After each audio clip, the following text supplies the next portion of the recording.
Successful. Are we live again? Maybe. Oh, we are back. Oh, we are back. Nice. Well, sorry about that. I don't know what happened. My internet died, question mark. For all my devices, so just reset the router and things are fine. Yeah, we can go ahead and jump back in. Basically, we just created our prefab for this element node. We're going to go ahead and create that in our game manager by, when we start up the game, we start with our discovered elements, we add an element to it, or add each of the elements to that list.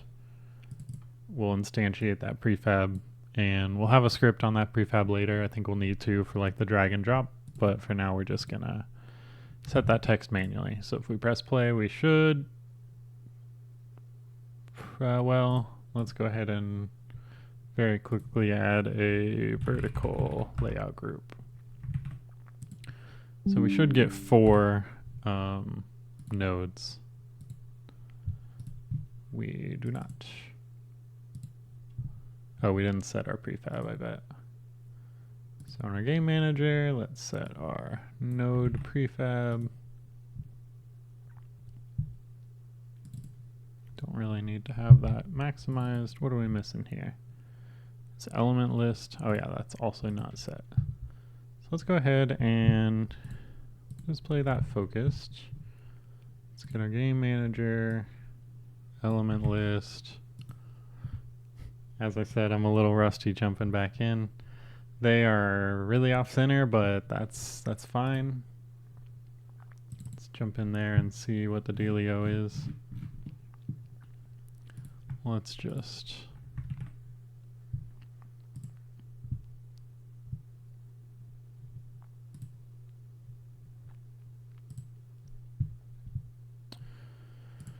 okay, so I think actually let's go ahead and just replace that node with a regular button. I don't really want to deal with the placement of panels. I think it's probably a little easier to just have a button. So let's say element node. We will make it a non-clickable button.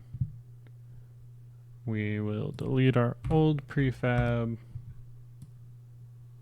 Set that as the new one, and our text is the same name, so we can just go ahead and swap that in. So I think those will place within the container instead of having the relative placement. Yeah, so that's fine. We probably want to make sure that that is clear when we start the game, but that's fine again. Let's just add middle center on these and should all be good. We'll be able to drag and drop those in from the actual game view, not the scene view, and should be good. So let's add dragging and dropping to those, I suppose. So let's say element node controller, and it's been a while since I've added dragging and dropping, so we'll see how far I get before I just generate it all, I suppose. Let's try public string element name. Let's do a public void set element name. We'll do element name is name, and we'll also transform.find text tmp .get component text mesh pro. Cool, so that is basically what we want here. Let's do element node controller on that, and then we'll say controller.set element name. So that's a little cleaner. We'll probably be doing that in a few places, so I just added it now. But now let's add drag and drop. I believe we add that by implementing I drag and drop handler. No, I drag handler. I begin drag handler and I end drag handler. I think this is beginning while dragging and when you drop it. So let's just say, I mean, what happens if we go over to our handy dandy sages on our Discord and just say Unity Sage, how do I add dragging and dropping to this UI component?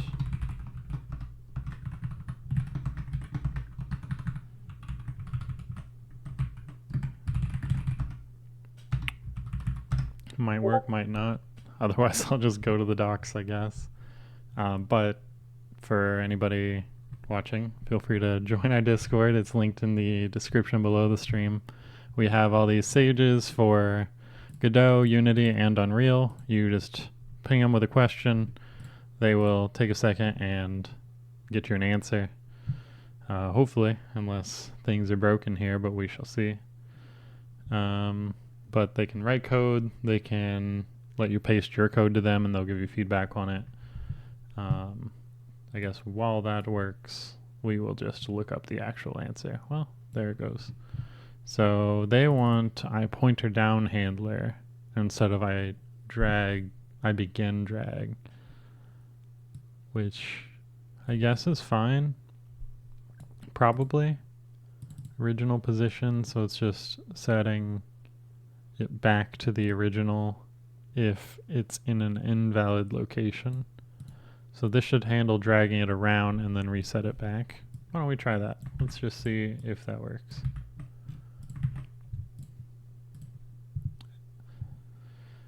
I think there's like 2 or 3 different drag and drop implementations between both 3D and like 2D canvas, and I always forget which ones are which. So this, I guess we want in our game view.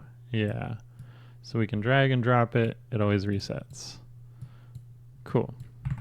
So let's say we have a panel named valid panel and want it to be dragged in the, I want it to stay where it was dragged if it's within the panel's bounds.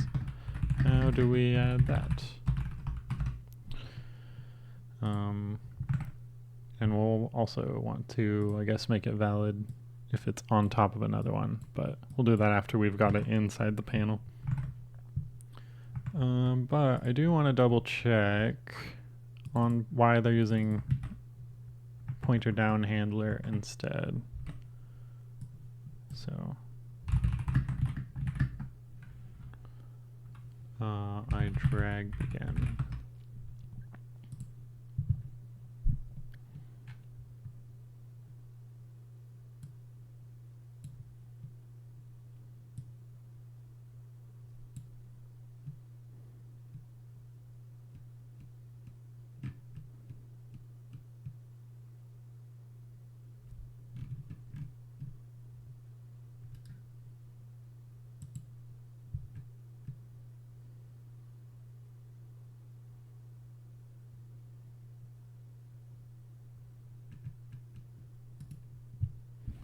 Should be fine. Let's see here. So we've got our valid panel. On end drag, we are checking to see if the position that we've dragged it to is within that panel bounds. So that looks just fine. Let's add that in as well. We'll say, let's add that to our what did they want it? Rect transform. Valid panel, or a valid, we'll just call it workspace panel.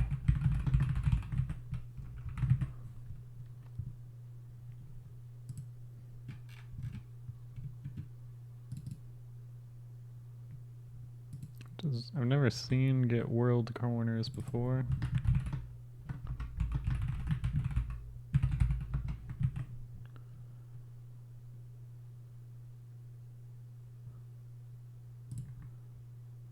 Get the corners of the calculated rectangle in world space.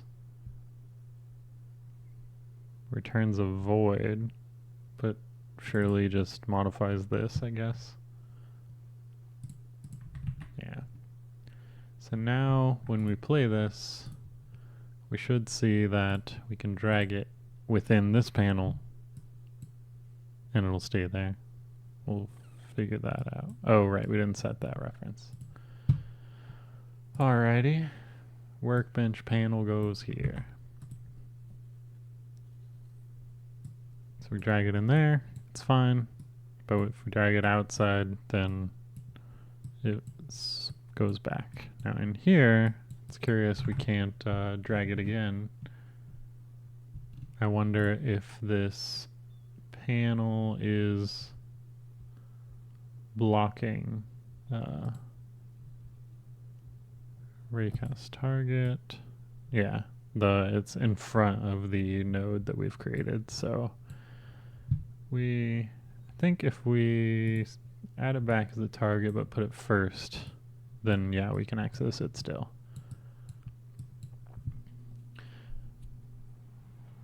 But what we really want to do is actually create a new instance of this and add that to the panel so we don't lose it in our element list. I mean, I guess there's probably some cool gameplay mechanics of like you're using up your elements instead of just having a bigger and bigger list every time, but maybe we can explore that another time. Let's go ahead and say if it's in the valid spot, then we will valid workspace spot. Let's create a new instance of the node and place it there. So we will say game object new node is instantiate game manager dot instance dot whatever it was called element node display, and we want that in the workspace panel.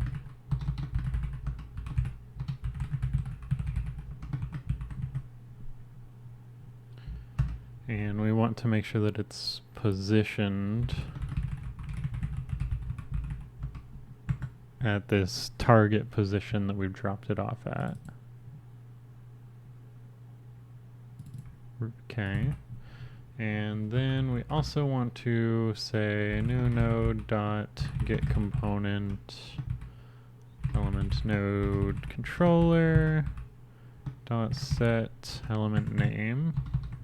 So this will basically make a duplicate, leave it in that panel, and then we want to always make this one go back. I guess that's a little weird because this same logic is going to be firing on drag and drops within that panel.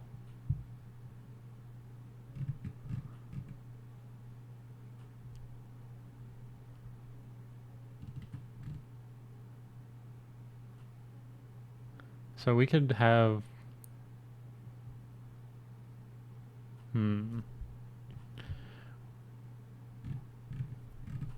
let's go ahead and say we only do this if we were in the element list panel and not if we're already in the workbench panel.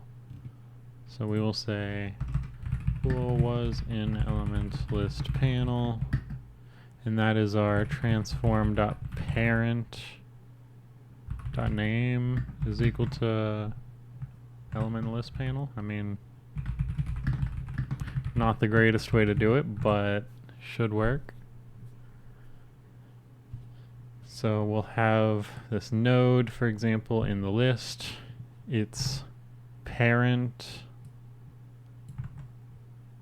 is the element list panel. We're dragging it into this workbench panel, and the new copy will be in that workbench panel, so its parent will be workbench panel, so it won't trigger this. So let's say was an element list panel,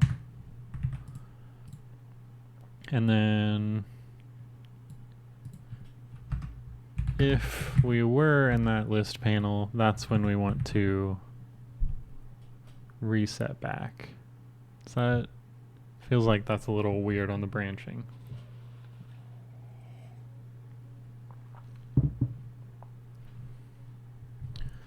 So we'll just go through the cases. You drag it in from the panel. We want this to come back, and we want to create the new one, which we're doing. If we drag this into an invalid panel, we don't want to create the new one at the copy over here, but we do want it to jump back. If we have something in the workspace panel and we drag it into any invalid spot, we don't want to create the new one, but we do want it to come back.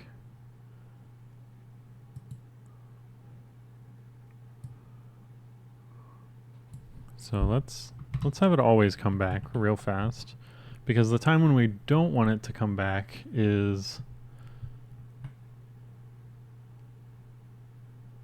when it's in the workspace panel already and we've moved it somewhere else in the workspace panel.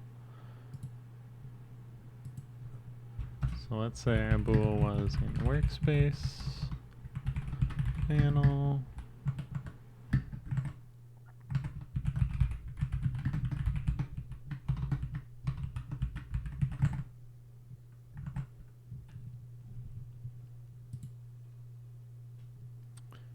And then we can just say if it wasn't in the workspace panel, at this point we always want it to come back, right?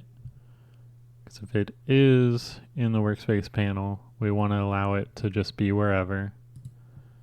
We probably also want to make sure that the new destination is in this workbench panel. So let's just do what I was putting off doing.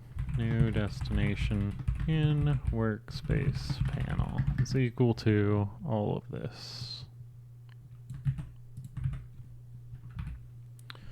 Ugliest code I've seen in my life, and also kind of the ugliest logic. Whoops.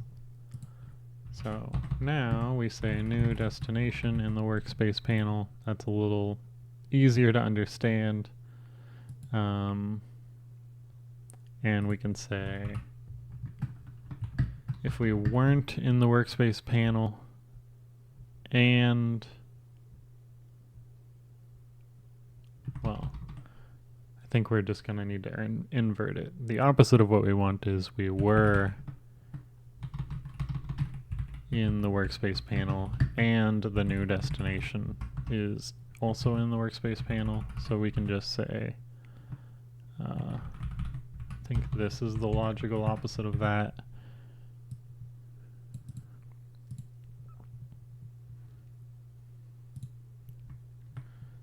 So if we weren't in the workspace panel, which means we were in the element panel, or we're trying to drag outside of the workspace panel, then we always want to revert it. So that looks correct. Let's just jump in and test that real fast. So dragging from the element list should create a duplicate, put it back in the list. Great. The duplicates should be added to the workbench panel, which they are. If we drag this outside of the workbench panel, they just come back without the duplicate. If this guy gets dragged around in the workspace panel, it works just fine. If we drag it outside of it, it comes back without duplicating. So that's exactly what we want. So now we just want to create what happens when you drag one onto another. So let's go back to our handy dandy Sage and just say, this is what we ended up with. Please, please, for the love of God, clean it up. We'll see if we get any low-hanging fruit on this before we add to it, because I already hate this, and I'm sorry. But what's going to happen is we will have some logic down here saying, see if we ended up on top of any other node element in the workspace panel. So we'll be checking to see if the new destination is in the workspace panel, and also if it overlaps with another element that's already positioned there. So the overlap is the hard thing, because I don't really want to just say like go through every element within the workspace panel's children and get their bounding coordinates, see if our object rect transform is within those coordinates. I mean, we could do that. I feel like there's probably a better way. But looks like we are stuck with this code forever, and it'll never get better. So let's go ahead and just do that, I guess. We will say bool collided with any other node. We start it as false, and then we'll loop over all of the nodes in the workspace panel's children. So for each game object child in game manager.instance.workspace panel, we will get the element node controller, and if there is one, which is important to do because surely there will be other children in this panel, then we want to check if it's positioned where we dragged our object. So that'll be effectively this. So we'll say bool collision is equal to this, but instead of the panel corners, which I guess we're calculating with this guy, so we should be doing that as well. Instead of panel corners,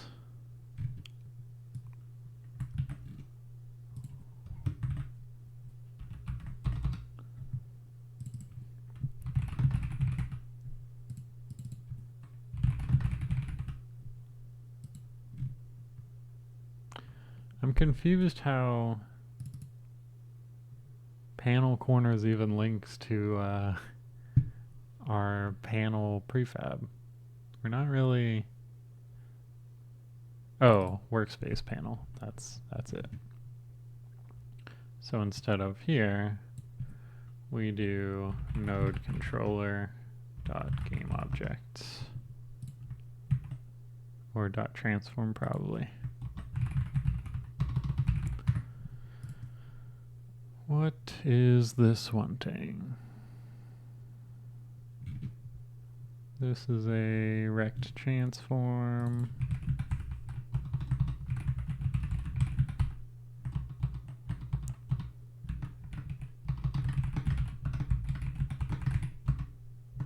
Sure. All right, so now we can check to see if our position is within the bounds of that node, and we will go ahead and say collision with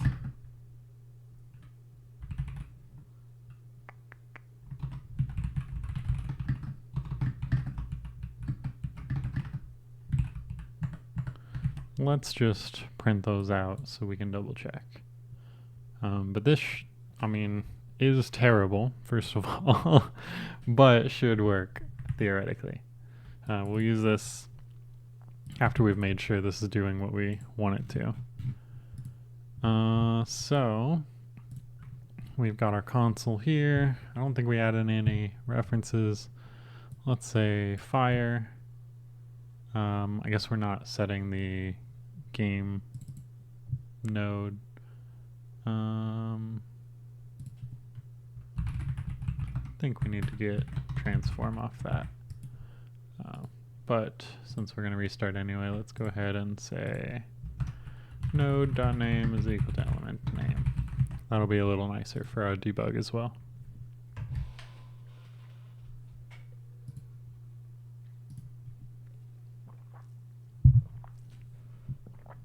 Alright, so air specified cast is not valid. Can you not loop over rect transform? Or get the transform? Unity, get children of transform.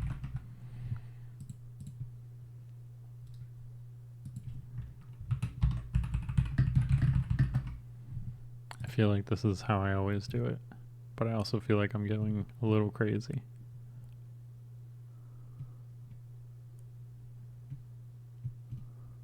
Yeah.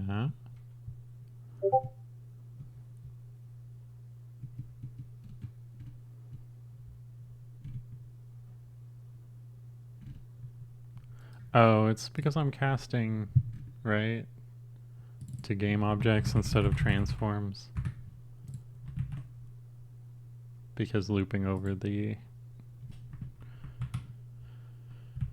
transform will probably give us more transforms. We'll see. I might just be crazy. Let's remove this as well. Alright, air does not collide with element node. I am noticing we need to... Why does this element name not rename the element we create?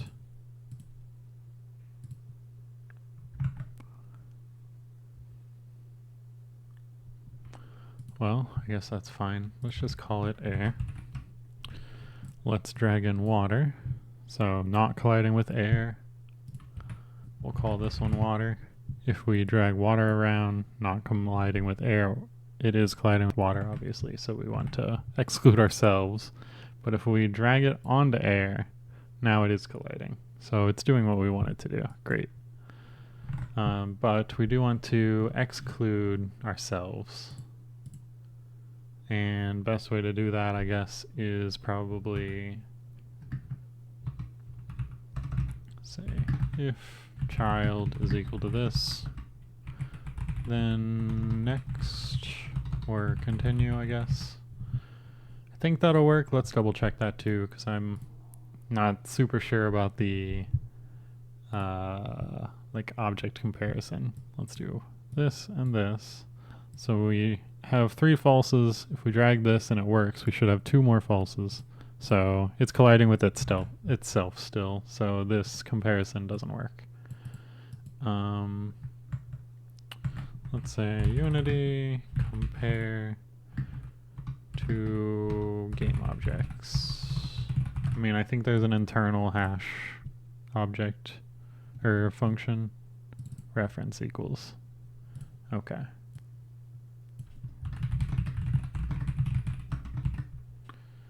We want child and this. So I do want to double check that works as well. It's nice to know that each of these little weird pieces do exactly what you think they should instead of having to find them later. This is still colliding with itself, so that did not work. Why? Oh, because this is the component, not the game object. And also not the transform of that game object. Can we just do this.transform? Yes, we can. Cool. We will double check that. Welcome back, Tony Sprocket.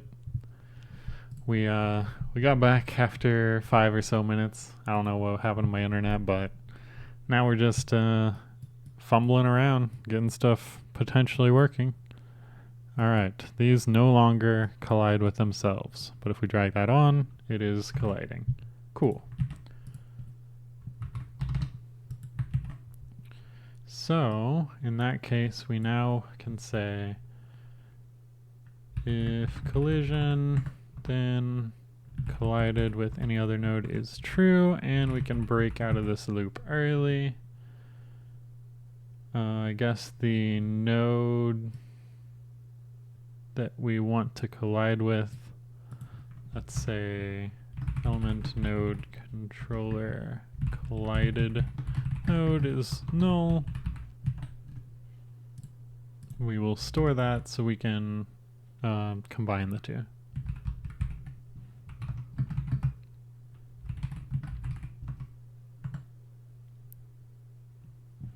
A little sauce that it had me cast, but shouldn't need to.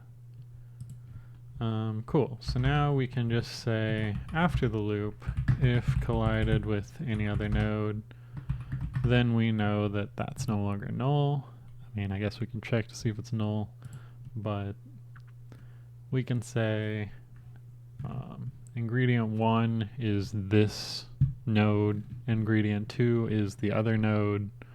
Then we can look up, like from a recipe database or something, what the result is. So let's do that. Let's say combining element name plus collided node dot element name. So we'll make sure that that is what we want it to be. I do want to double check and see if we can figure out why these new nodes aren't being renamed when we instantiate them. Seems a little odd because we are calling add element on them, I believe. So, oh, we're not. Set element name is what we're calling.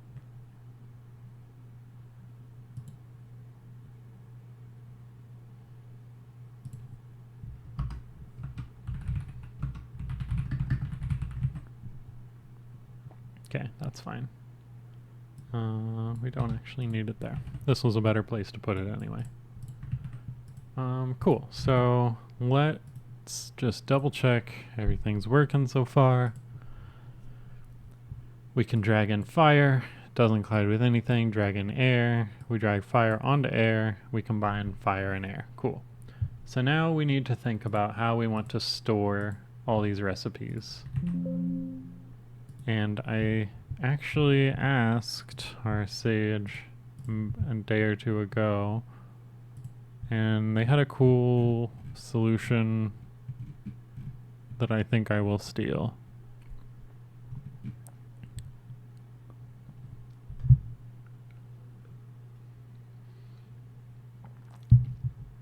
It's basically using a dictionary with a custom class as the key, which we won't be able to serialize in the inspector, which kind of sucks.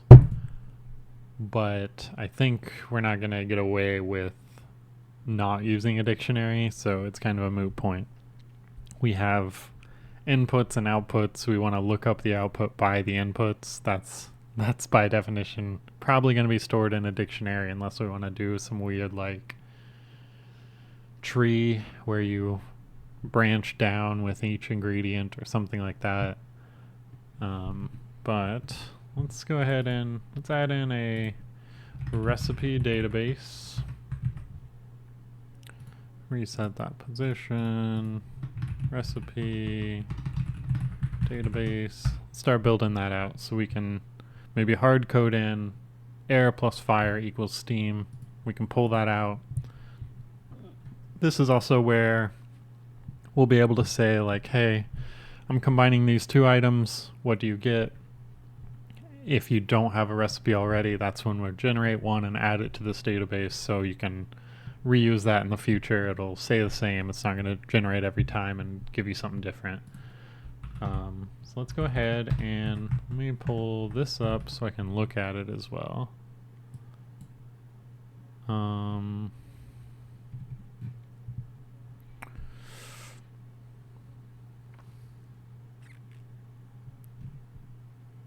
So we're creating a crafting recipe, which I think we actually want it as a list of items. And we'll do a list of strings. The important thing is the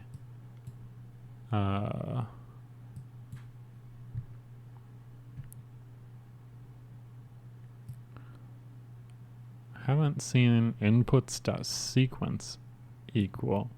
But basically they are XORing the hash code, which seems incorrect actually, now that I think about it. You know what? Let's just use a set as the key. Like, that's gonna do the same thing, but way less janky. Oh boy.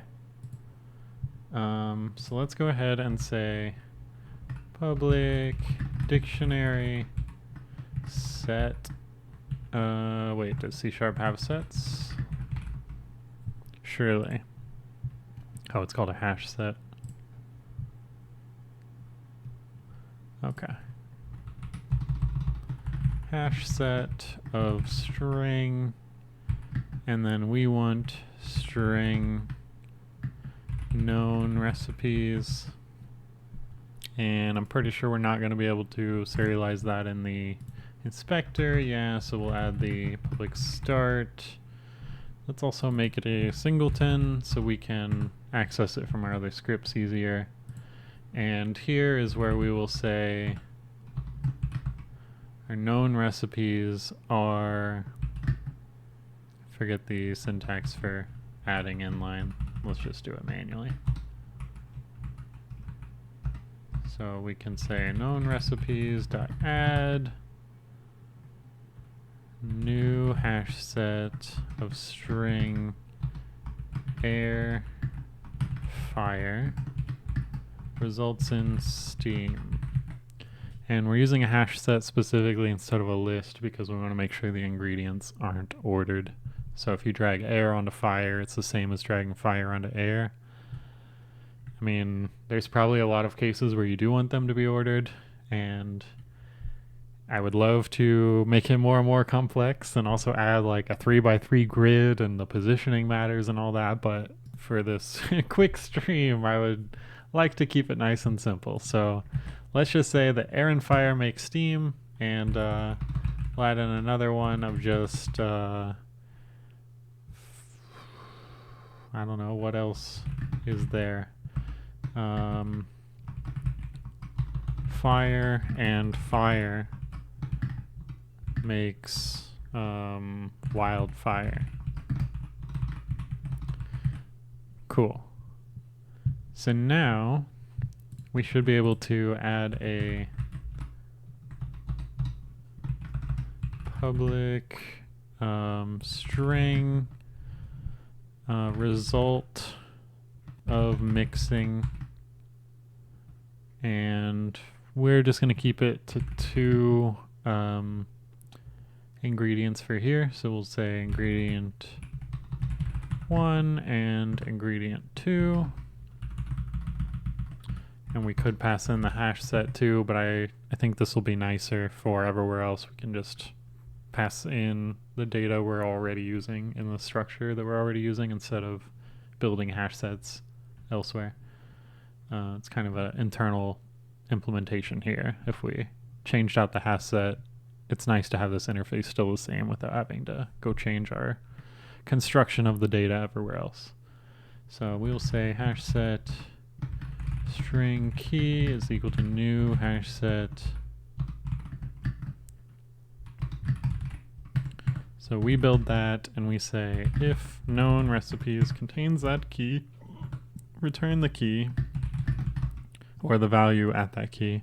Otherwise we say no recipe known generating 1. And that will return this for now. Placeholder. Cool. So what we've got now we can use in our script that's so unwieldy already. We can say string resulting element is equal to recipe database.instance.result of mixing element name and collided node.element name.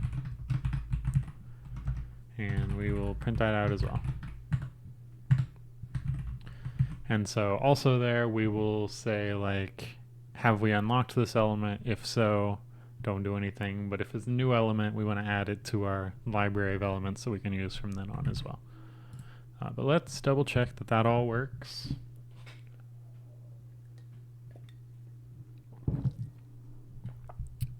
We've got fire, we've got air, we've got another fire. If we drag fire onto air, we get no recipe known. Pretty sure that's not true. Pretty sure fire and air. I mean, we dragged air onto fire, right? What happens if we drag fire onto air? No recipe known. Okay. You know, is hash set, is it just gonna have a different like internal ID? So if we construct this one, C# comparing to hash sets. Equal by value, not by reference. That's what we want. Dot set equals. Oh, set as in it is a set, not the assignment. Okay, in that case. Ooh, but can we... That doesn't really help us for looking up in the dictionary, because we would need to iterate through all the keys in the dictionary and check if that key is equal in value to our current hash. I mean, I guess that's probably why they are doing some sort of weird XORing on the hash, to use that as the key instead.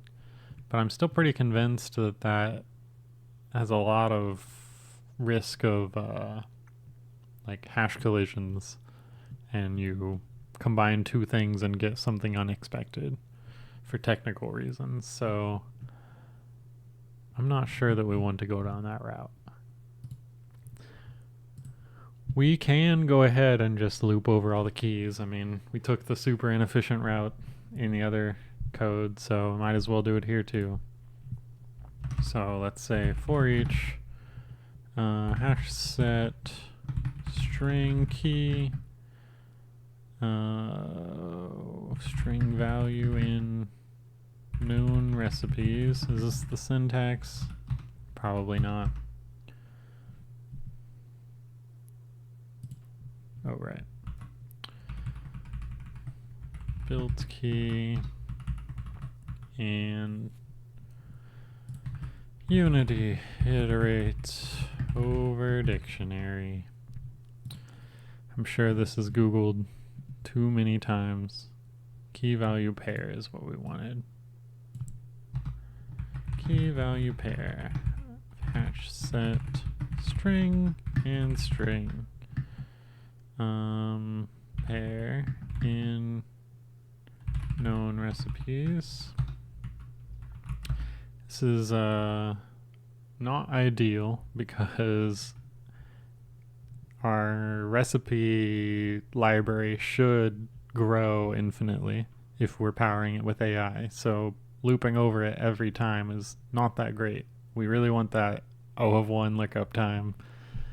But using non-primitive objects for keys is apparently pretty rough. You know what? Unity object hash. Can we guarantee that this is always unique? Because if we can, well, I guess it doesn't help anyway, because we'd still need to recreate it, because we're making new hash sets wherever. So let's see what format it is. We could do some funky stuff with it.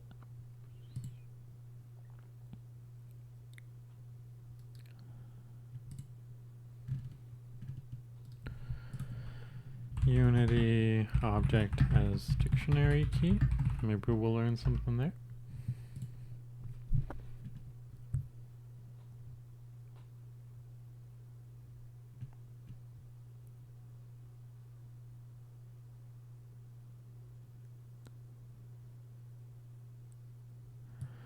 So it's unique on the objects, but that's not what we want. Like we could use it if we had our air element and our fire element nodes as the inputs. But one, we are duplicating those objects all the time, so we don't want that. And two, we want to be able to create all this at dev time instead of at runtime where the objects aren't even instantiated yet.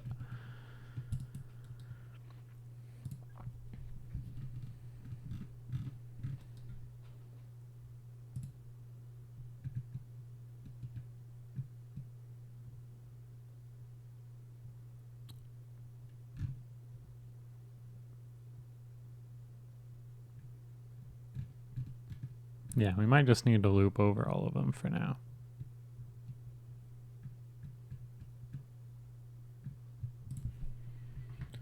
Sure, that's fine. We can always come back and optimize things another time. Let's say if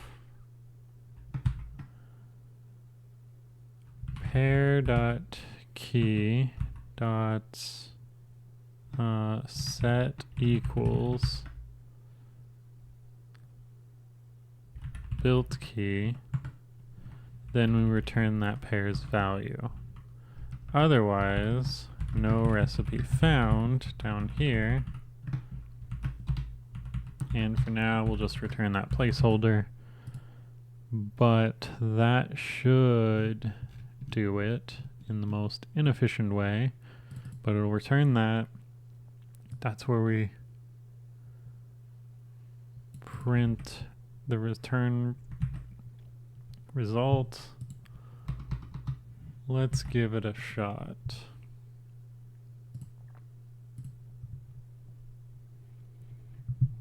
So fire comes in, air comes in, drag air onto fire, we get steam. Cool. If we drag fire directly in onto another one, did not work, but at least it works when they're already in and we drag them on. Well, since that works, now we have air and fire, that makes steam. We need to also be, when we drag this on to another one, we consume both of them. We delete those game elements and create a new one with the new element. We need to check to see if we need to add that new element to the list. And we also want to make this work where you're dragging directly in. So let's start with that one. That's the most bug type thing in what we've already written instead of new stuff. So in here on inDrag, what's happening is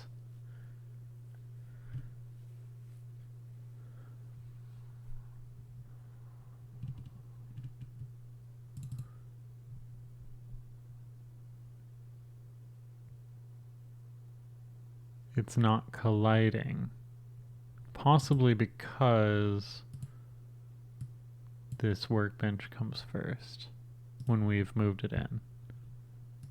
I don't know that that's the case, but let me just double check that real fast. So fire, fire. Okay, did not work. That's fine. But so here's where we create the duplicate, which we want to do. In this case, we're dragging in the second fire. We want to create that duplicate because we'll be consuming that new duplicate and the one that we're dragging onto. We do want to snap it back to its original position. Collided with any other node. I feel like that's what we're missing. It's not firing off. So we're looking at all the workspace panel child elements and checking to see if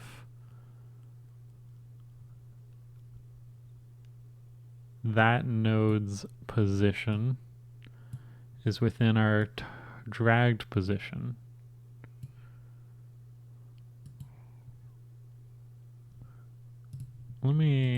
Surely it's not just because it's fire and fire. Fire and air. Okay, yeah. Just making sure.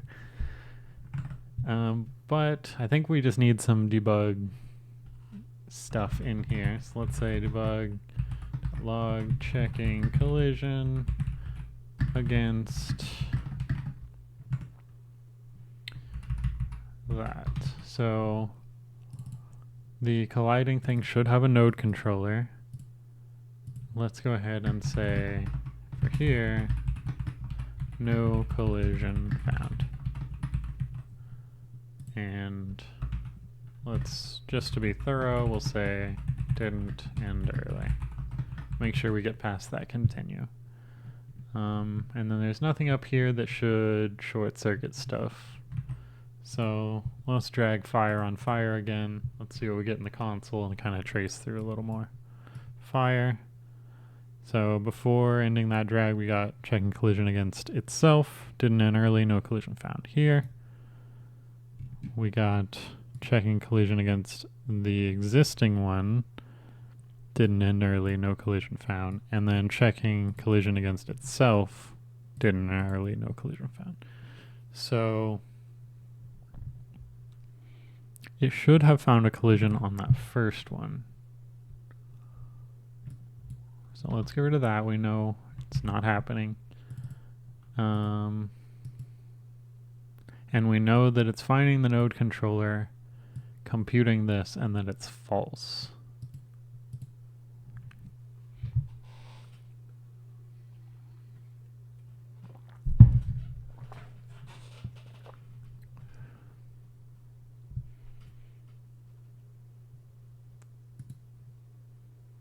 So why is it false?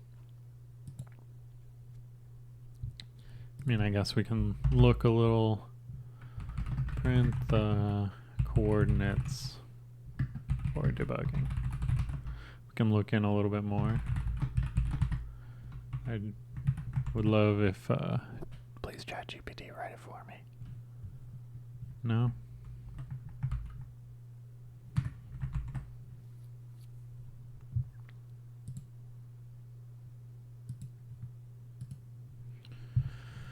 Okay, debug.log x is equal to object rect transform.position.x, y is equal to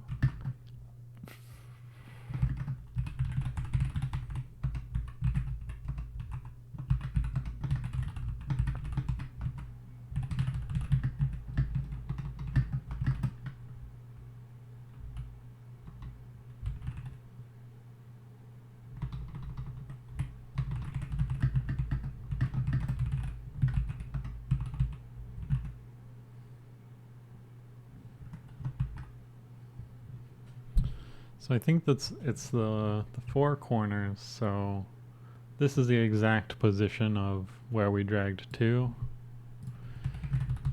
And we'll just print out our four corners, X and Y.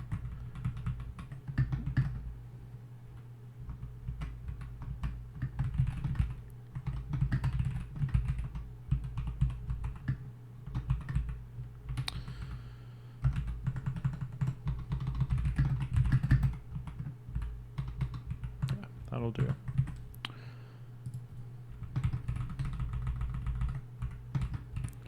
So we just want to make sure that they are like, they're set effectively. They aren't just zero, like they weren't calculated. So if we put in fire, we dragged to a location, they are definitely, I mean, they should be equal there. So I wonder if we're like mixing world position and canvas position or something. But if we drag this guy once more,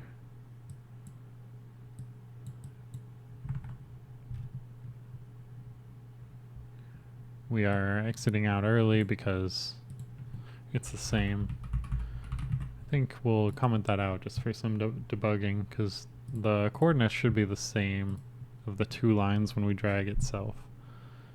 So fire 1760 950. If we drag it down,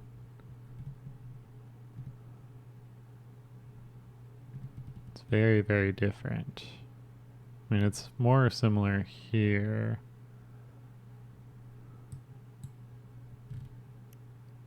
Combining fire plus fire, that, I mean, I guess you did drag it to where it was. So maybe it's using its old position. Or, oh, right, because it's colliding with itself now, which is what we just disabled, which is why it's doing that. So if we drag it up here, I mean, it is within those bounds. That looks correct. This is within those bounds, yeah. 1,000 to 1,200, we have 1,100, and 560-ish to 590, we have 570, so that is correct. But when we drag, let's do this guy over here. So he's at 1485, 691. If we drag this guy here to the exact same spot, it's very, very different. But what happens is if you take him again and drag him to the exact same spot, then he has different coordinates. Why? Is it something to do with the like parent offset?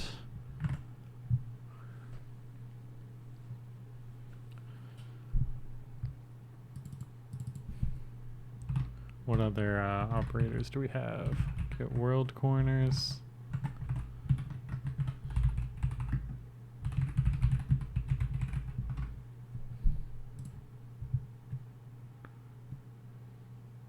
In world space,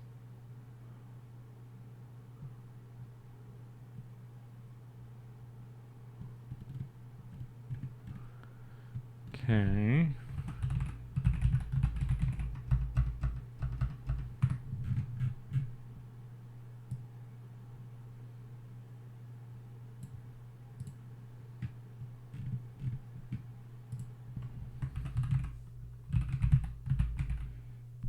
Get local corners in a local space of its transform. I don't think that's what we want. But I mean, it's so easy to test. Because we are, I mean, I feel like we would want the world coordinates because we are dragging from one panel to another. We don't want it in the local corners, but you know what? Let's give it a shot.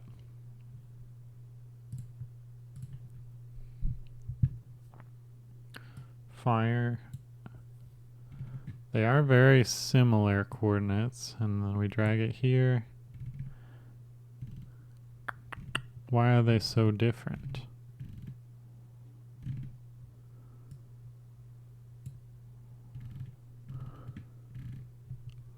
Huh. I am perplexed. So I think what we're going to do is just note that that is a bug, and we will come back and fix it another time. For now, just drag it into the workspace before combining stuff is what we will do. Because that works. We want to move on forward. I can figure it out off stream. It's probably something dumb I'm doing. I mean, a lot of this code here is generated, so, you know, there's going to be weird bugs like that. Alright, so what we want to do now, we have a result. We want to consume the two nodes that are combining and create a new node at our position with the new element. So let's do that. Say resulting element is not equal string.empty as well. We eventually want some sort of loading indicator or something if it takes long, but this will be fine. So we can game object new element is equal to game manager dot instance dot, what did we call it? element node display. I think I will go ahead and prefix that and any other prefabs we create with prefabs, so we at least get it in a dropdown. So our new element, we want to grab our node, our element node controller.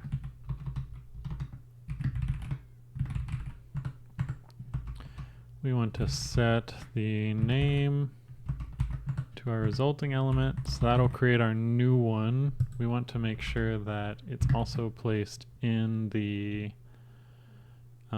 game object dot, or not game object, game manager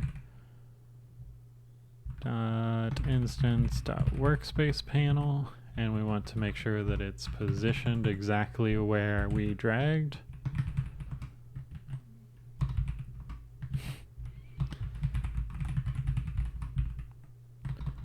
New element dot transform dot position is equal to, what is our object rect transform, I believe it was.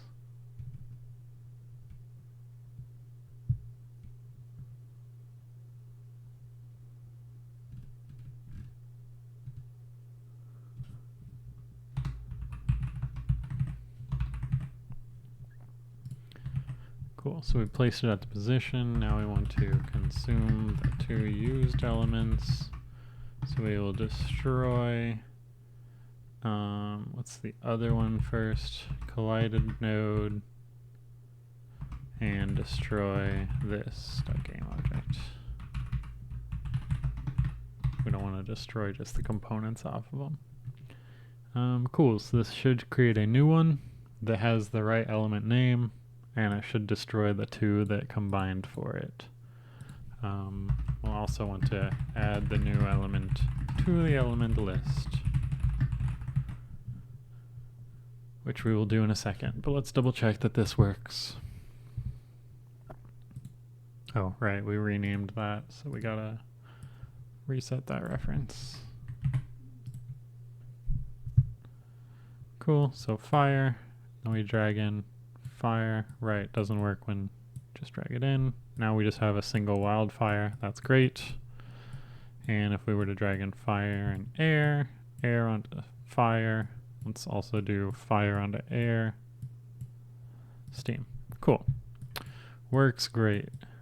And yeah, when there's no recipe, we get a placeholder. All right. So we could also have the state where like there isn't a valid recipe and we return false or something and it doesn't combine them. But I think it'd probably be nicer if they always combined. I think that's a pain point in the existing like alchemy-ish games that is really just because the developer didn't want to come up with combinations to everything. I mean, there's probably stuff that doesn't combine, but I think it's more fun to be able to combine stuff, and isn't that what games are about? Let's go ahead and add a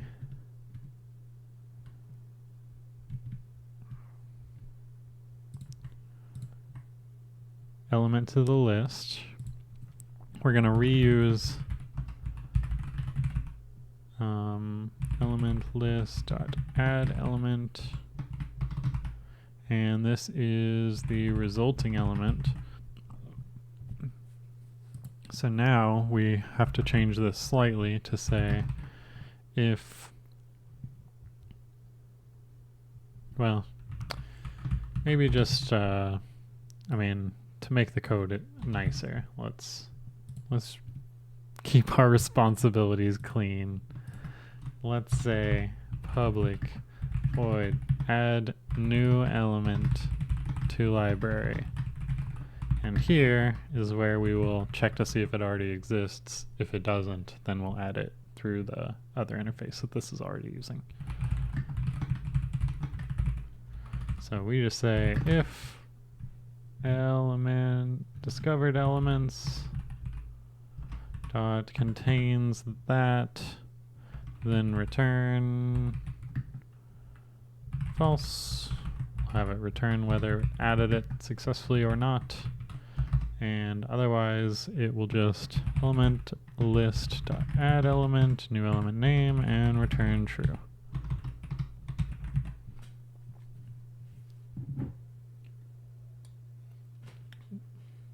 Excuse me. Cool, so that should be what we need. Then we will add element library, new element name.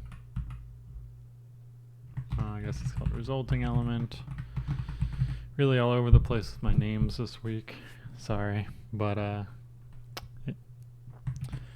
we just want to get something working this week. So this should now, when we create a wildfire, it should give us wildfire in our list, which it does. And when we create a second wildfire, it shouldn't add a second wildfire.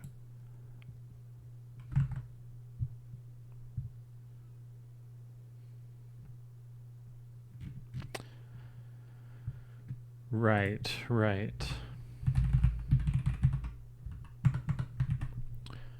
So, as I was saying, when we create that second wildfire, it shouldn't add a second wildfire. Fire and fire gives us wildfire, fire, and fire gives us one wildfire. Fire and air gives us steam, adds it in properly. We'll make this scrollable eventually, but this is fine. Cool. So that all works. Now let's think about how we want to do the AI generation of new recipes. I think what we want to do is we'll create a prompt using our asset, and we'll basically set up the game in the prompt. You're an alchemy game. We're combining elements. We'll give you 2 elements. You give us the element back. Don't think we need to pass through like existing elements that we've created, because I think it's fine if there's like multiple recipes to create the new element or a single element. Like if there's multiple ways to create steam, it doesn't really matter because you can just create it in different ways. That would be the only case where I feel like we'd want to pass in the existing elements to make sure that we're creating something new every time. We could pass in the existing ones to make sure that it's a similar vibe. Like you don't go from creating just having fire, water, earth, and air as elements, and then you combine it and it's like the robot from tomorrow or something super weird. But I don't think we'll get that. So let's go ahead and let's start creating our new elements. So what we will do is let's create a new folder for our prompts. Let's create a new Chroma Golem prompt. And we will say element combining. System messages, you are tasked with taking 2 elements as input and coming up with a clever or smart response for what they would, or let's say an answer so it doesn't go on full speaking mode, for what they would combine into in a small alchemy game. For example, if your input is air plus fire, you should output steam. If your input is fire plus fire, you should output wildfire.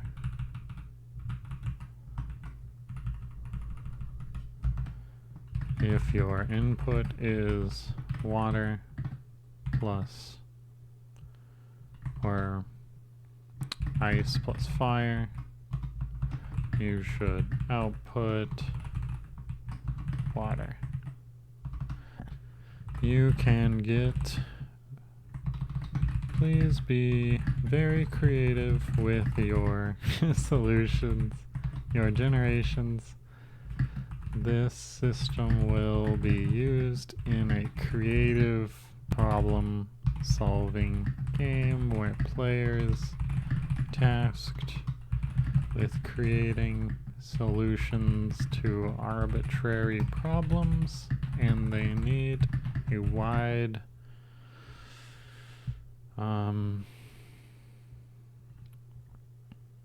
option pool to have a lot of options. You know, you'd think I was a better writer by now.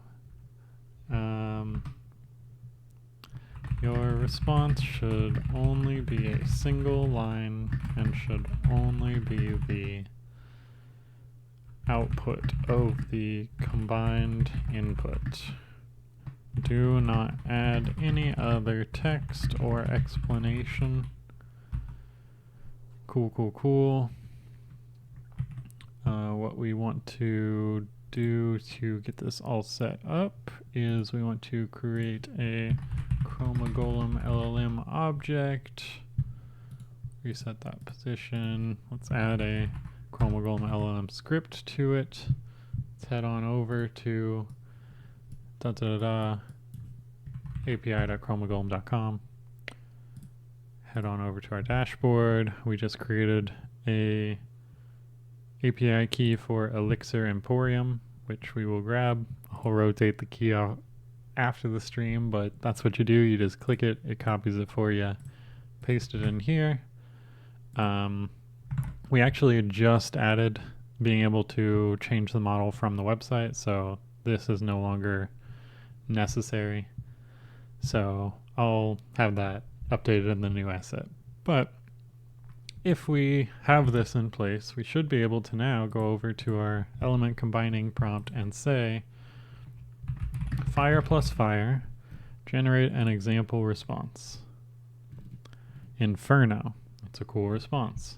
And I also like that it's not the same every time, but since the way that we're building it in the game will make it the same within the gameplay, it'll be nice to have the consistency, but if you replay, you won't be able to use the same like strategies exactly.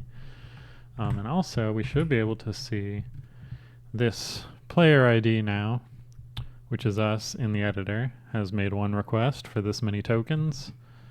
And yeah, so that's what you'll start seeing as more and more people play your game. You'll get player IDs that are anonymized. They don't mean anything. They just separate person to person. You'll be able to see how many requests they've made, how many tokens they've used up, and if people are using too many, you can always switch over to GPT 3.5 Turbo, which is much cheaper.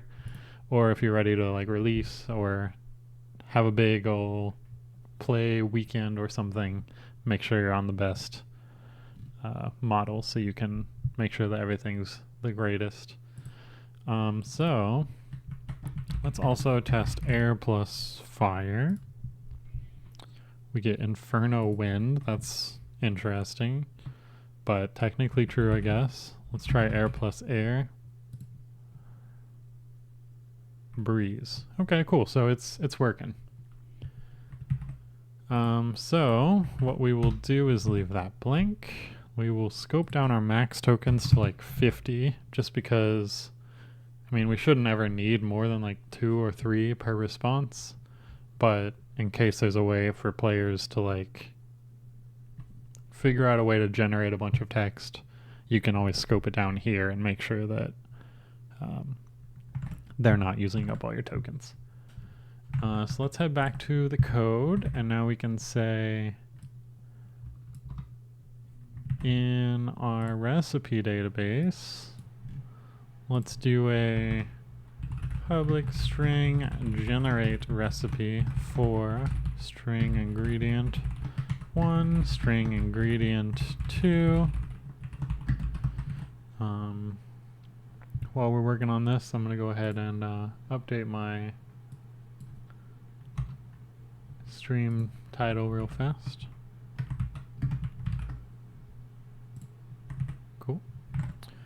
And so this is what we'll use in the case of mixing two elements that don't already have a recipe. We'll be able to say string generated response is equal to generate recipe for ingredient 1 and ingredient 2, and then we will add to dictionary.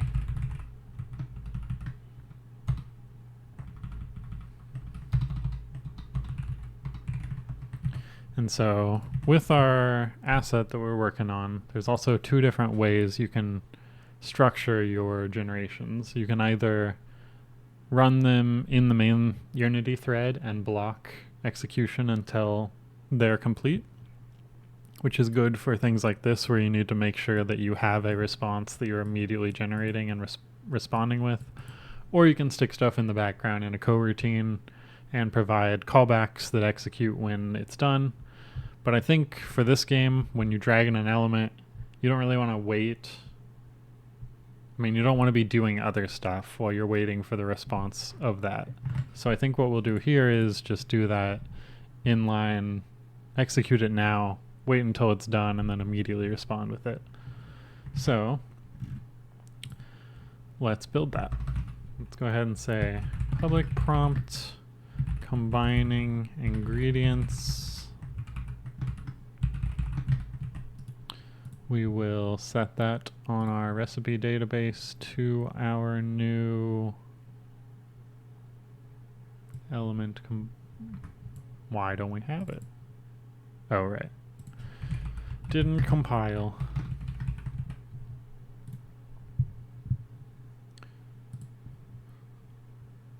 Cool. So our prompt is now set. We can go ahead and say prompt filled out prompt is equal to prompt combining ingredients dot fill prompt with replacements, and we'll pass in a dictionary there. And what we'll do is just say let's give this a token of recipe, and then we can replace recipe with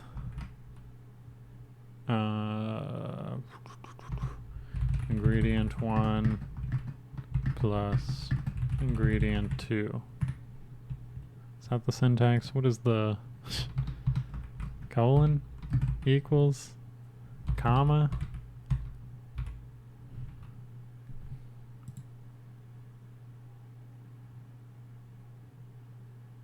Suspicious. It's because this needs to be, I mean, this is a string. You know what? Dictionary, string replacements. What do you suggest? Nothing? Alright, we'll do it the old-fashioned way. Replacements.add foo bar. Can this be simplified? Can be simplified. Okay. It was curly braces and commas. Who could have predicted? Alright, so now this will replace the recipe token in the prompt with whatever we put here, which is fire plus air, or whatever it is we want. So now we'll say string generated response is equal to filled out prompt dot generate immediately, and it's got a bunch of overrides that we can pass through, but we don't need to pass any of that through. Should all be set with reasonable defaults, and then we can return generated response.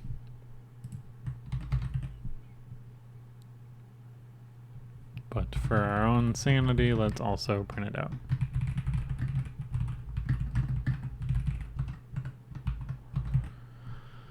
Cool, let us go test that. So just want to double check that should only run when we don't already have a recipe. So for example, if we do fire and fire, we should get wildfire, we shouldn't get a new thing. But if we do wildfire and earth, what are we going to get? Lava field. You know, let's make sure that we are on GPT-4 for this. If we go over here, yeah, you can see that's using 4. So we'll want to like tweak the prompts and tweak the like style and vibe and everything, but structurally it all works. We're just getting things working right now, and we'll do the actual experience later. But we can now create really whatever we want. If you combine 2 lava fields, you get volcanic island. Maybe combine that with water, you get geothermal spa. Combine that with air, you get a mist of rejuvenation, which would be great for somebody coming in that's like, hey, I'm really feeling tired today. You combine that with fire, I don't know. Now you get a phoenix feather. That's cool. So what about phoenix feather with mist of rejuvenation? Elixir of immortality. Also very cool. Would be a great solution to a lot of people's problems. So that's pretty cool. It is fun to play with. Elixir of immortality with, or let's just combine, oh right, we already did that. It's good to know that that always produces the same thing too, although it's a little suspicious that it looks like it's generating it each time. Let's make sure that we're saving our new recipes to the dictionary, which we're not. Cool, so here, if we have got to this point where we generate a new recipe, we also want to save it to the library for future generations. So let's go ahead and do that. We will just say known recipes.add new hash set of ingredient 1, ingredient 2, and our generated response. Cool, so that should save it. So now we'll just double check that again before we move on to something else. If we go in and combine air plus air, we get a whisper. That's pretty cool. If we go in and do air plus air again, it should be instant whisper. Instant whisper. Cool. Whisper plus whisper is secret. Alright, so you can see how a lot of different directions you can go in if you combine secret with fire. Whispering flames. And I think what we'll do is we'll have the NPCs like problem that they're having up here, and when you drag this up, we'll have maybe a little slot, like an item slot here that you can drag things into, and that is what will say like, oh, you as the apothecary or alchemist or whatever you are, you've taken your whispering flames and distilled it into an elixir of whispering flames, and you hand that to this guy, and then we'll do the AI check that says like, hey, this is their problem. Does the elixir of whispering flames solve their problem? Yes or no? And then we can generate some like dialogue back and forth of like, oh yeah, here's this. I think it will help because of this reason. They say thank you. And then they're on their way, and we create a new NPC with a new problem that you need to go create something new for. So that'll probably be cool. I think we can start on the NPCs now because we have the ability to create things that could potentially solve problems. Mist of secrets. Let's also make this prefab a little bit bigger since we're making so many 2-word things. Let's see. Element node, where are you at? Let's just make you nice and chunky. Air, water, rainbow mist with rainbow mist, prismatic fog, rainbow nebula Let's throw in some fire on that. We actually built a demo a while back with a shooter where spells were generated on the fly, and we use a system kind of like this for creating your class. So you could combine these elements and become like a cosmic phoenix wizard, and then from that it generated all the spells for you. So it's kind of nice to get a little throwback to something that we did a long time ago, and we're still kind of doing it the same way because I think it's a pretty solid way to do it. I mean, it's nice and fast as well. So, I mean, obviously we've made some improvements since then, but this will be cool, I think. Cool. Let's go ahead and start on NPC problems. Again, we'll want to tweak, like, make those elements a little more grounded in reality and more normal versus just these crazy, like, cosmic nebula cloud names. But the system of combining elements and reusing those recipes and generating new recipes works. So let's go ahead and let's create another prompt for our NPC problem. Let's say you are an NPC in a medieval video game about alchemy. You've come to the town alchemist with a problem and are in search of a solution, but you don't know what that solution is. You're hoping the alchemist can help by providing you with something they've created. You should generate a paragraph introducing. You should write a paragraph introducing yourself and your problem, why it's so bad for you, and try to get some empathy from the alchemist. They will decide if they want to help you or not. And as an aside, that's probably a nice mechanic to have if we have a little button that says, like, turn this person away. Both for, like, I think player choice is kind of cool if you get somebody coming in and they're like, hey, I really don't like cats. Can you make something to kill all the cats? It's like, I probably don't want to make something for you, so I can just turn you away.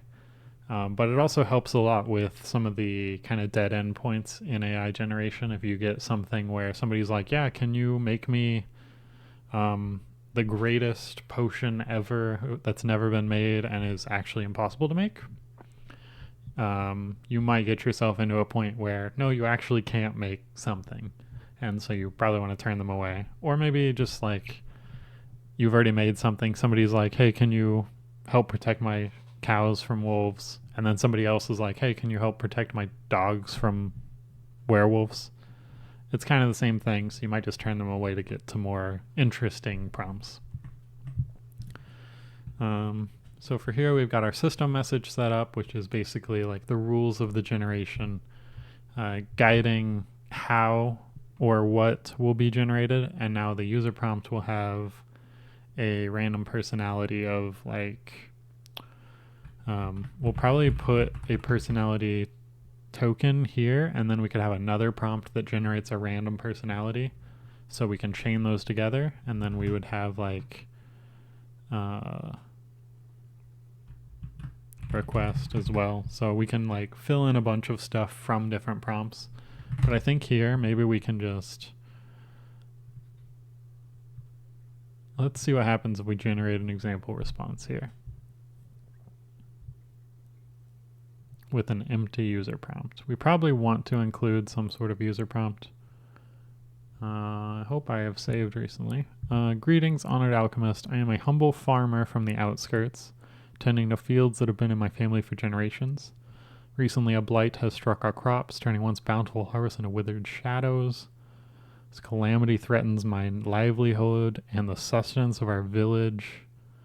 The specter of hunger grows more real. I've tried every conventional method to save my crops. I come to you in desperation, seeking your wisdom and the power of your alchemy. That's super cool for like making the player feel more powerful. Is there a potion or concoction within your art that can revive my fields and bring hope back to our hearts? Cannot offer much but my gratitude and the promise that your kindness will not sustain the family but an entire community. So that could be like a prompt.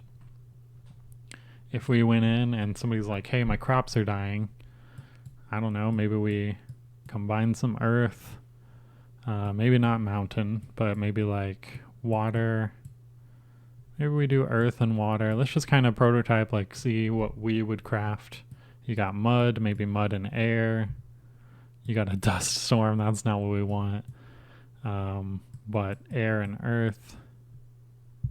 Right, so we got dust storm again. Maybe like water and water, ocean and mud, marshland. So maybe we combine that with like air. Whispering fog is starting to get in the right direction. We can combine that with earth, maybe. We got mystic clay that maybe we tell him to go put in his fields and it will revive his crops. Maybe we even combine another earth with that. Maybe here's a golem that you can just put to work in your fields. Or here's 2 golems. A colossus even. I like mystic clay. And maybe we add a little water to that. Let's just kind of see. Mystic clay plus earth equals golem. Yeah. So we got a healing potion too. Maybe what happens if you mix earth with a healing potion? A life seed? That sounds like it would solve his problem of his crops are dying. He needs to revive them. Here you go. Here's a life seed. And then we generate the text of like, oh, okay, thanks so much. That should do it. Or something more exciting. But that's pretty cool. I like this. Let's get this scrolling too. Just real, well, we don't really need to get it scrolling quite yet. Let's get the NPC dialogue in place. This prompt should work. We can even keep an empty user prompt. Let's just generate one other response and see how different it is, really. And we can also tweak like the length and the vibe and the style and how crazy it gets and stuff. So greetings, I'm a humble farmer again. Crops. So yeah, we probably want to generate like random personalities and chain that in here. But for now, this should work for the prototype. And it's also really cool to be able to jump over here, not over here, and see like, oh yeah, we're starting to get, we've had 37 requests. This player has generated all these requests and they're each less than a penny. And if we were on GPT 3.5, which we can do really easily with our new model selector, now if you generate an example response, it's using the cheaper model, and you can go see how the quality looks, see if it fits your needs. As I approach the cluttered and mysterious workshop of the town alchemist, I can't help but feel a knot of desperation and so on. My name is Frederick, a lowly farmer living on the outskirts. Yet again, the cursed spell has befallen my humble farm. My crops are dying. But now you can go over and see, like, this guy, our most recent request is less than like 1/100th of a penny for that generation. So you can kind of pick and choose. If this quality works for you, it's super, super cheap. If you want to have maybe this prompt using the more expensive one for better quality, you can set this prompt to use the expensive one, and then the like combining of elements to use the cheaper one. It's pretty cool that we built it originally because we wanted to ship some games to Steam, but there were a few pieces that were missing from OpenAI where if we wanted to invalidate our API key or switch which API or which model the game is playing, we would need to rebuild that and redistribute it to Steam, get all our players to re-download the new one. Like, that's a huge ask, and basically what would happen is the game wouldn't be playable until they did so. And so we built this API in front of it so we can control all that from here. You can control all that from here as well if you sign up for our API, and it's free to start.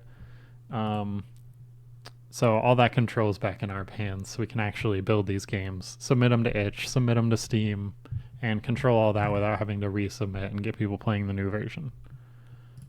Cool. So let's go ahead and start on our NPC prompt panel. So let's call this the NPC, the stranger manager. And they will handle our strangers walking into your little home and asking for your help. And I mean, let's go ahead and say that is a great example of something we would want to send off to generate in the background, because you don't necessarily, when you first start the game, you don't need to wait until this prompt is generated. You can start mixing elements and stuff. So that'll be a great example of using our coroutines on prompts. And we'll just populate a text box here, which I will throw in now.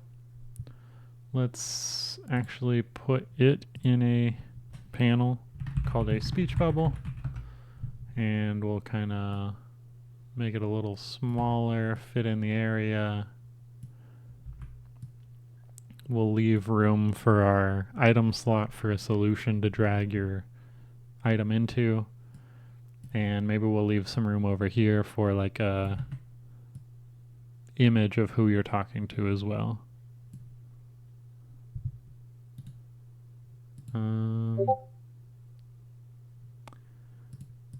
So let's actually put the speech bubble outside of the panel.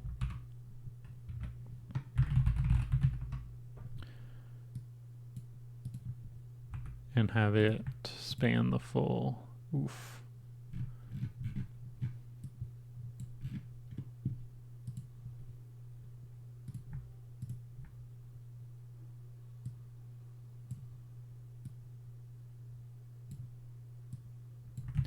Okay, that should be fine, and then we can put an image over here, however we want to do it. We can put another panel over here for where to drag items into, and so on. Let's go with speaker image. We'll do all that later. But in our background, that's where we want to add some Text Mesh Pro. We will expand that. Let's do a little padding though, which I think we can add. Maybe we add it here.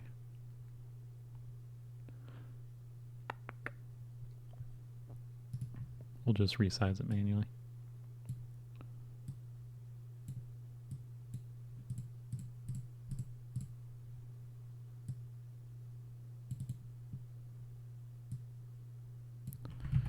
Cool, so this will be speaker text. I mean, maybe we also want to add like a name and some other like comma farmer, something like that later. So we can generate all that in a personality as well.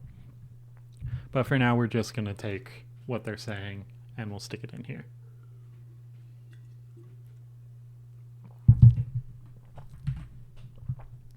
So I think rather than taking the prefab route here, since we're just going to be reusing the same thing over and over again, we'd be destroying it and creating a new prefab each time. I think what we can do is just disable that.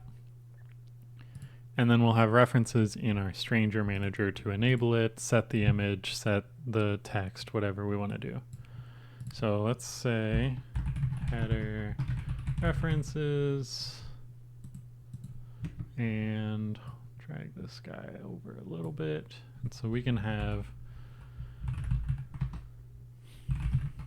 public game object speech bubble container public text mesh pro UGI text content name avatar, etc.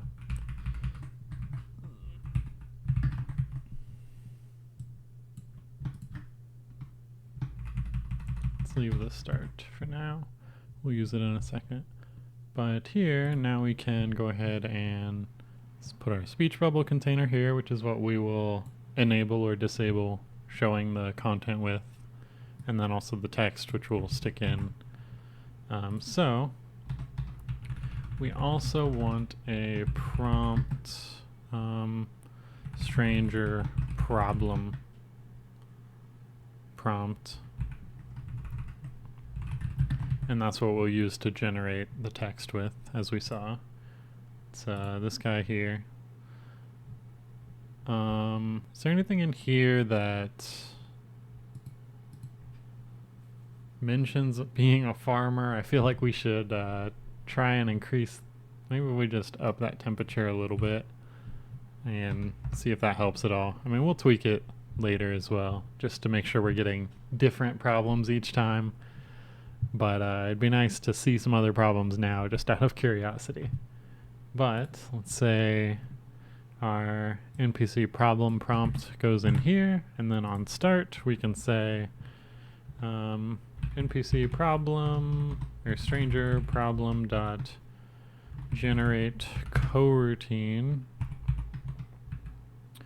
and I forget how we use this actually, because this returns the actual coroutine itself, which we can pass in the callback. How?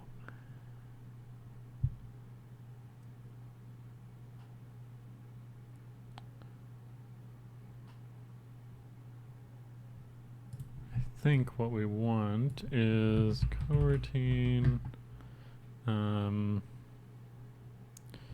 problem generator is equal to stranger problem dot generation coroutine. And then, so what does it want here? On generation callback. So if we get a public void problem has been generated, string generated text. I think we can pass that in here. Problem has been generated, right? Or no? Oh, right. It's an enumerator.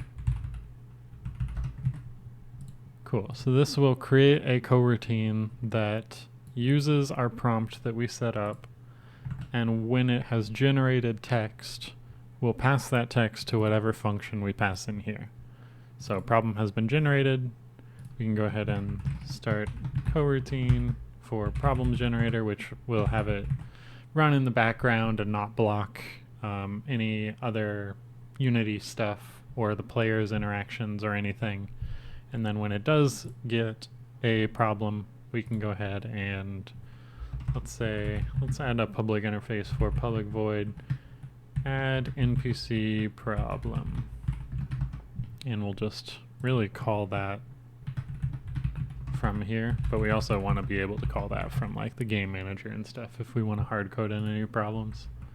So string text from NPC, and here we can just say speech bubble container dot set enabled to true, and we also want to say text content dot text is the text from the NPC. That should be everything to get it working.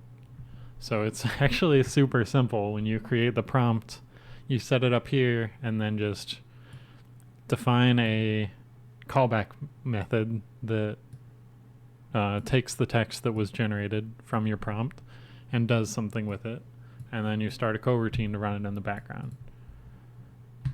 So let's see if that actually works. If we are to play here, we should probably not be outputting the API key in the console, but you know, I will cycle that key afterwards and also edit the asset to not do that. But here we go. We have, looks like it's still back on GPT 3.5. So let's actually go back to that key, put it back on 4. I like the quality a lot better on 4. You can kind of instantly see this is more like creative writing versus 4 respects your system prompt a lot more. So let's see if this guy is also a farmer. My hands have been plagued with a strange ailment. Every time I touch cold iron, a searing pain courses through my fingers, making it impossible for me to forge or repair weapons. That's a super cool problem. I mean, we can make him like gloves or like an ointment to put on his hands or a different kind of metal for him to create new weapons with. I would say that's pretty cool. Let's try once more. And I would say we want to probably decrease the length of the text a little bit more. Both to get it to fit in the box a little better, but also just so the player has less reading to do. That's pretty large. This guy's a simple farmer again. But let's go ahead and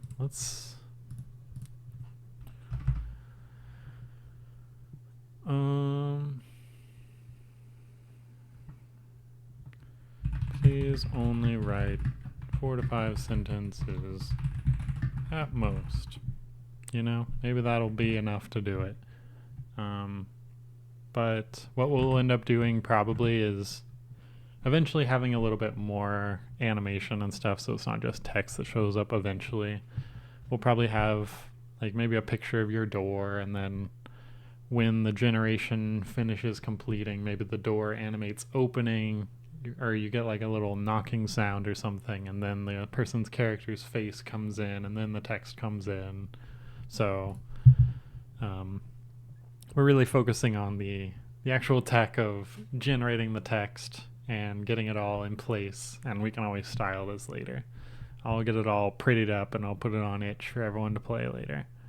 But that definitely decreased the length a lot, so that's nice. This is actually 1, 2, 3, 4, 5 sentences, so maybe we even say like 2 to 4 sentences. I do want to dissuade him a little bit from being a farmer without saying you can never be a farmer. Prefer to present a unique challenge, such as not being able to touch cold iron as a knight, or being unable to see crosses without overheating as a priest, rather than a basic farmer, for example, a basic farmer dealing with dying crops or wildlife problems. See what we get there.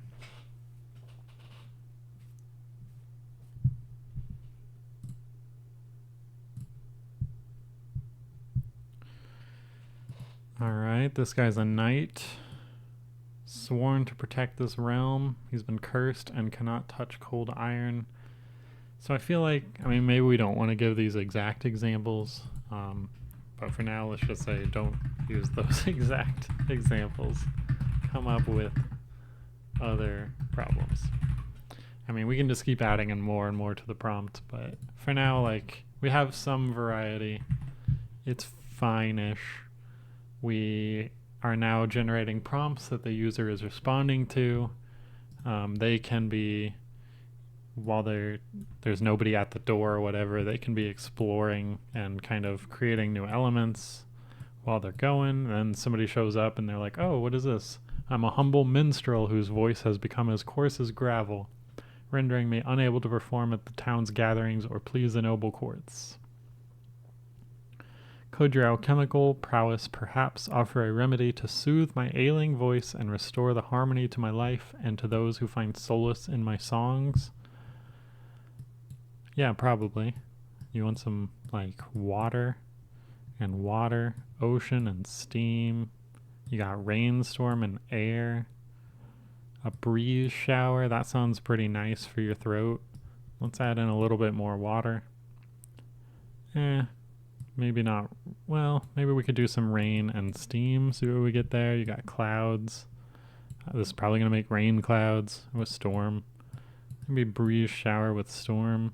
Hurricane spa. Yeah, that sounds great. That's what you would want for your throat. So that's kind of the gameplay loop there is you've created this thing. You've unlocked a bunch of elements. You drag this up and say, here, take this. This should help you. And then this guy goes away. We generate another prompt of somebody having a different problem.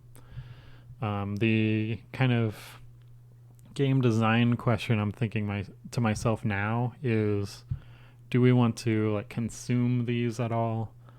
For example, if I were to give him Hurricane Spa, do we want to take that away and kind of encourage the player to create new things each time? I could see them getting, like a minute ago we got Elixir of Immortality. That probably solves a lot of problems. So they could just keep dragging that in over and over and over again. It's not really fun, but I guess they say if you let a player optimize the fun out, they will oftentimes. So if we were to say, if you give one person the Elixir of Immortality and we take away the Elixir of Immortality, it doesn't really solve the problem because the recipe to create it is still the same. If we give them a Hurricane Spa and then can just recreate it, or whatever the recipe was, storm and rain, maybe monsoon, I don't remember what it was, but you can basically recreate it immediately. So maybe taking it out is not the play. Alternatively, we could make all of these consumable. So if you brought in fire and air, it would use up your fire and air.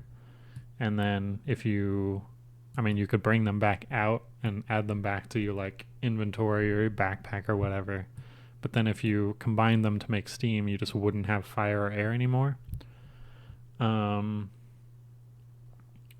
feel like that's a little less, it's like more strategic but less fun, because you're not going to have, let's just comment out the code that adds it back and let's see how it feels, because I feel like we're going to run out of elements, and then you kind of have to introduce some sort of like currency where somebody comes to you with a problem, you create the thing, they pay you for it, but then there's that weird incentive of like, you need to create the cheapest thing you can instead of the coolest thing you can. And maybe you could scale like how much they pay you based on how cool it is or something. But really, the outcome there is they give you money and you need to go to like a store to buy, I'm going to buy 3 more fires and 2 more airs so I can create things. Maybe that would be fun. It definitely would add a lot more depth versus, you saw me at the beginning of the stream when I was starting this game. Literally all I did was just try every combination.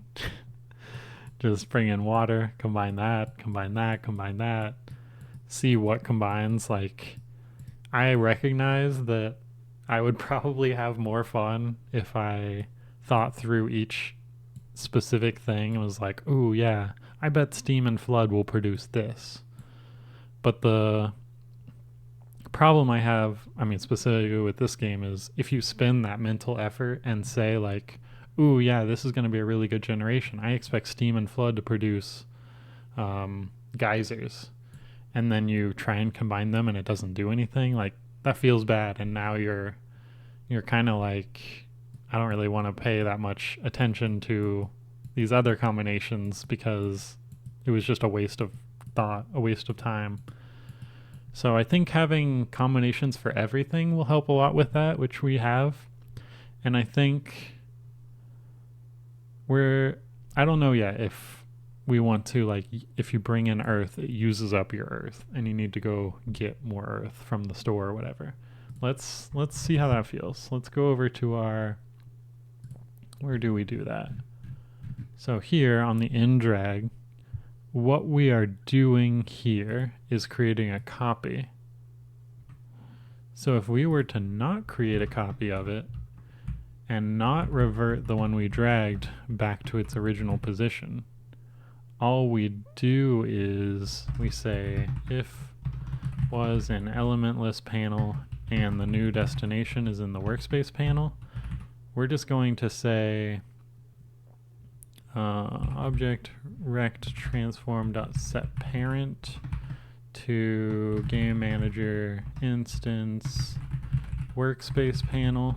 So that'll move it over instead of creating a copy.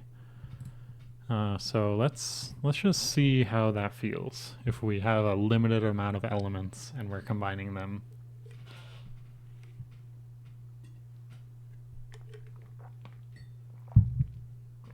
Because I also feel like that will get us into more positions where we can't really solve stuff, but we'll see. We've got a scribe here tasked with transcribing the ancient texts of our realm, but he's cursed. His hands vanish whenever he attempts to write. That's a good one. I'm going to share that with the Discord real fast. Where did I... Great prompt to create a solution for. His hands vanish whenever he attempts to write. It not only halts his sacred duties, but threatens to erase the history we hold dear. Can your alchemical prowess craft a remedy to anchor my hands to this realm, that I might preserve our lineage and lore? I can get behind that. That is a great prompt. I love that prompt, actually. Oh, that's so good. But, I mean, I think the change that we did will work. If we drag water over, yeah, we've now lost water from our, like, inventory. We drag air over, we've lost air. If we combine those, we have mist. So it gives us another mist. Maybe that's nice. Maybe that's like a nice middle ground, because now we have a mist. It might be nicer if we didn't. I mean, if we go full on strategy there. You kind of need a way to be getting more and more of these without buying them, really. So is there a fun, cool way for the player to be creating more, like, new things instead of reusing the same things? Combining things like this and giving you a copy might be cool. If we bring in fire, combine that with mist, we've got rainbow flame. I mean, it does feel a lot more slow paced and like you think things through more. I like that aspect a lot. Prismatic crystal, I mean, that could be a solution for him. Maybe instead of him paying you in like gold, or maybe in addition to him paying you in gold, maybe he gives you a few like things that he has in his pockets. Like he would give you a boulder and a fire and an old locket, and maybe that gets added to your inventory whenever you give a solution. I mean, that could be cool. That probably combined with like having a store button somewhere where you can spend your money on like, oh, I need more fires, or I need more water or something. It would probably be good enough, because I think what's happening here is, I mean, the math, what's going to happen is you're always going to have 3. You start out with 4, and then whenever you combine 2, you get 1 more. So you're going to have 3 here plus 1 in the center.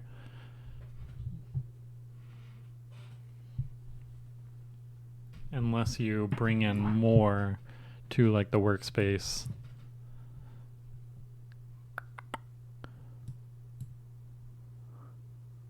Spectral fog.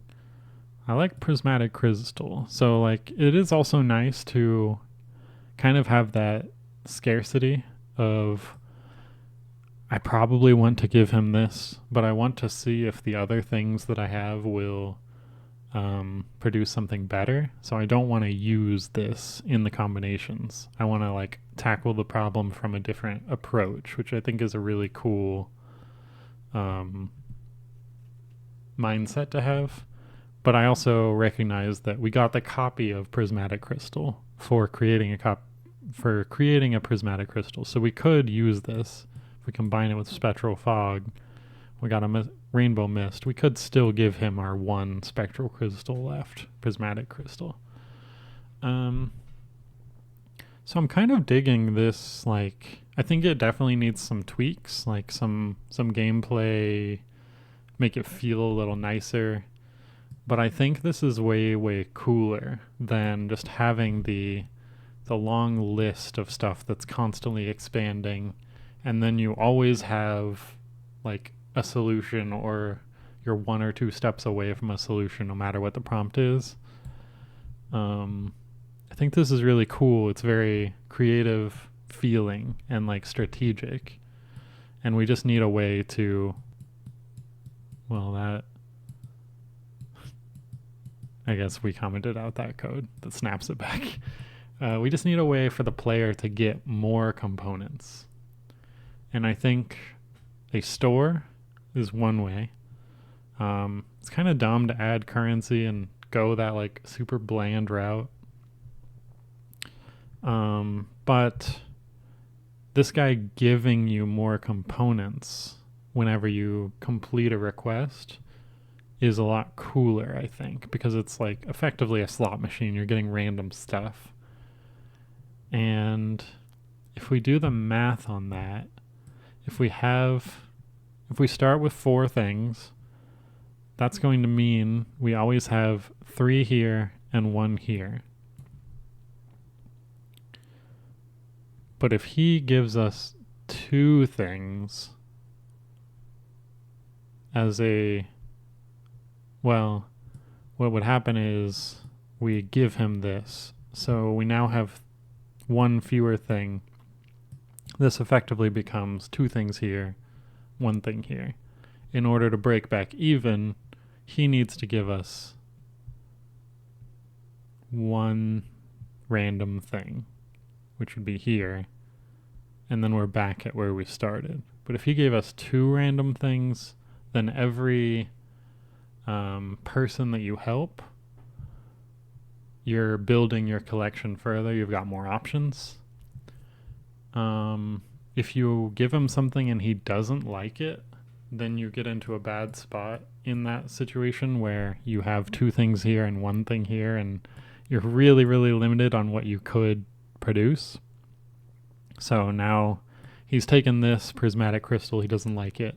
Now you're like, okay, I have a prismatic nebula and a rainbow mist, and that's pretty much it. Like, I guess I'll give him that and try and recover.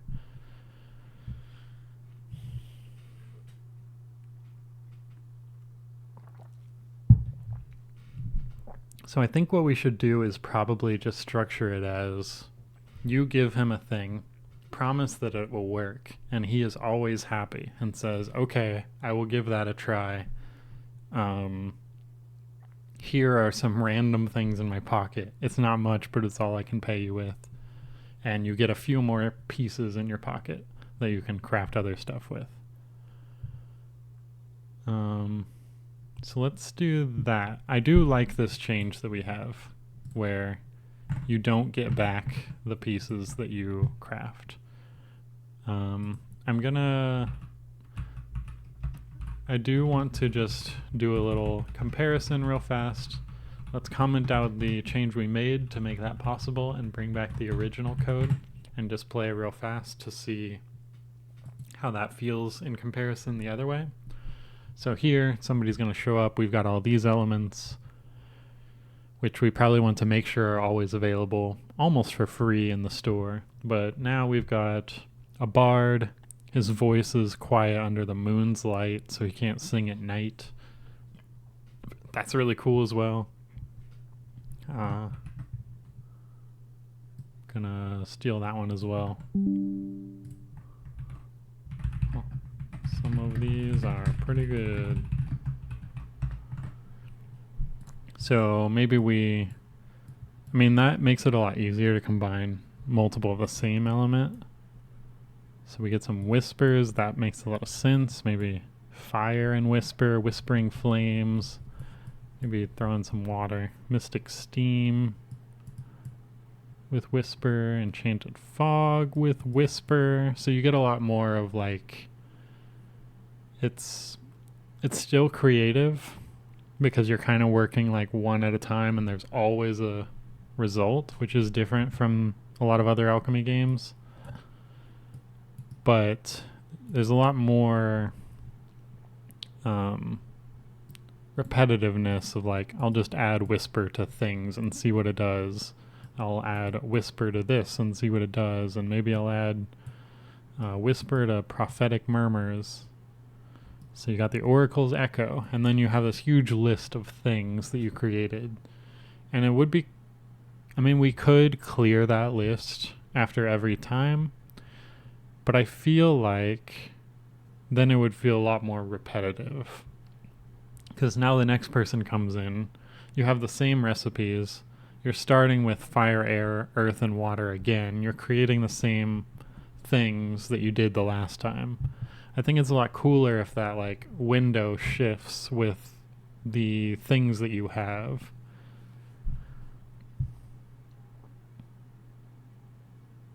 So what we can do, the easiest thing to do is just to find like a really long list of stuff, like stuff that somebody might have in their pockets, and we can pull like 2 of those from the list and generate 1 more in the same theme.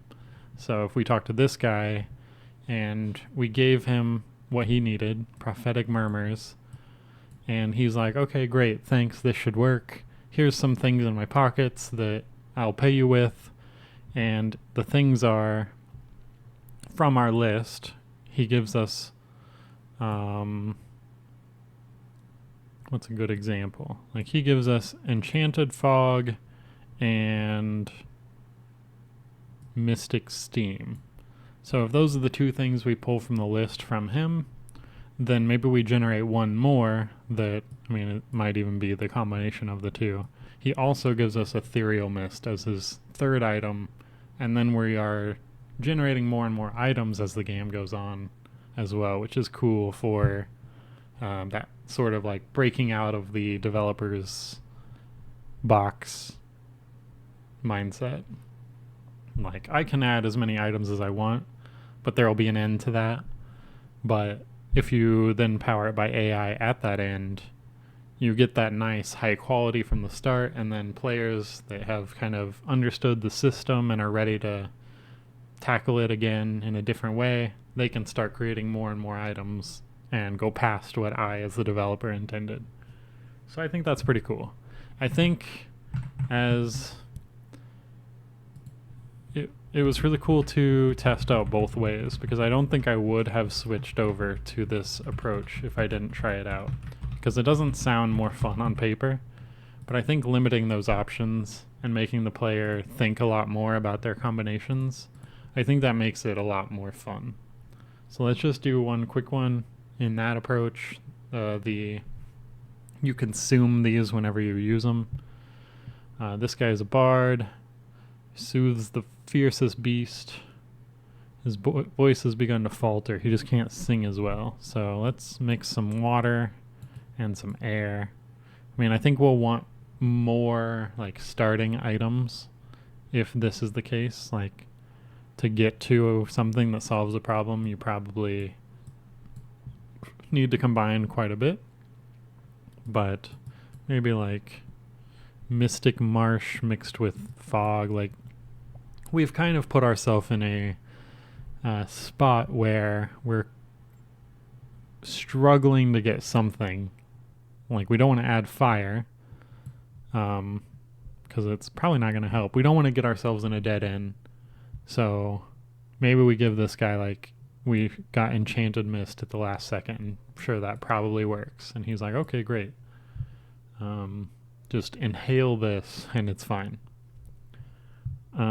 So I'd say that's pretty cool. We just want to make sure that we are adding more and more elements wherever we can and giving the player a way to go get more elements. Maybe if we are in a spot now where we have like Mystic Martian Fire, maybe they click the store button because they're like, ooh, I really want to add water to this. You can go buy a water or whatever it is.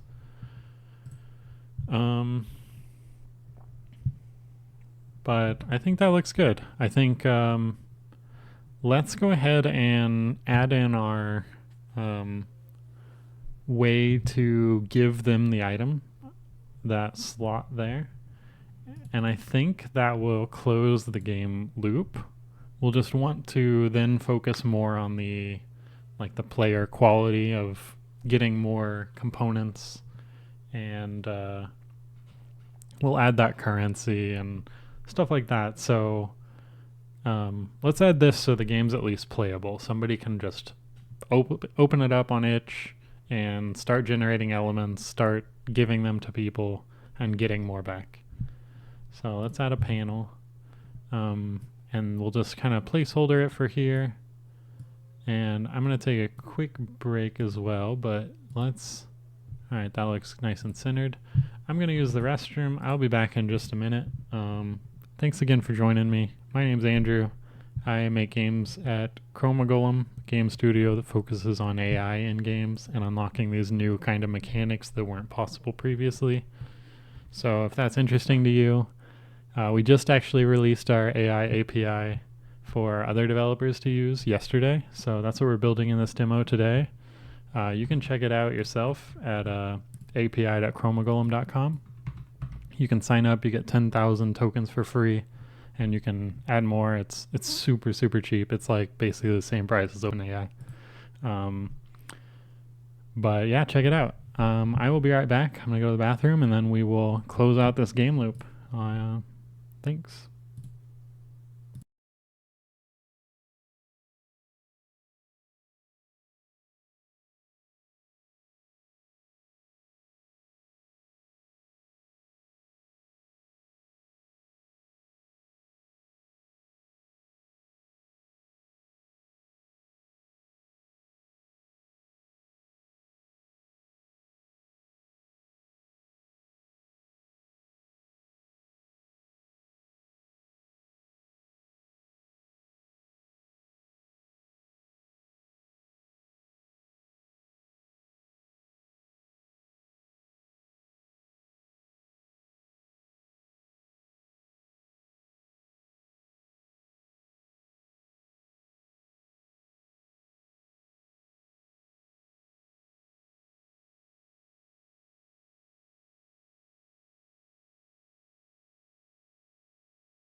All right, we're back. Let me make sure that I'm not muted. We're back. All right, I'm not. I feel like every time I pause or do anything at all, somehow I mute my mic and I talk for 20 minutes without realizing it's muted. So let's not do that again. So let's jump back into what we were doing. We were creating a item drop-off slot for giving to the person that we are creating this item for. Let's call it a solution container. And we'll just add in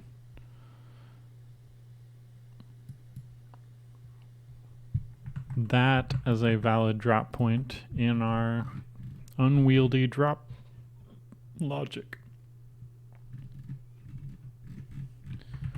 So let's go ahead and in our game manager, let's create a public rect transform item drop-off panel. We will set that to our solution container.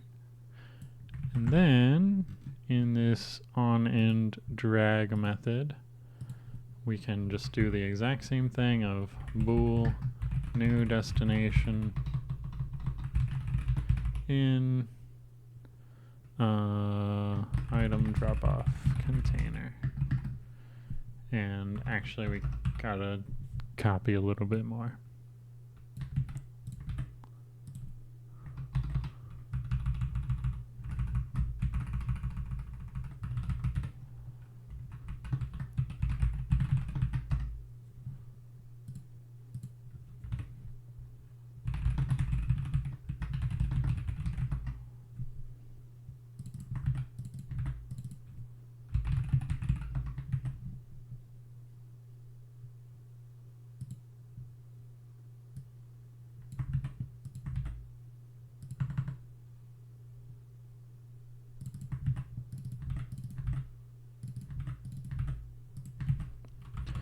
Cool, so this will give us a flag for if the drop destination is within that target destination.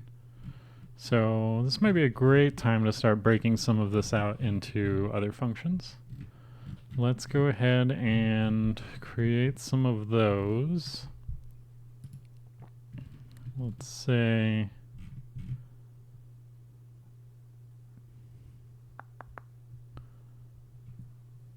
also want to throw in a little reminder for myself. Also, be able to move from workspace back to element list.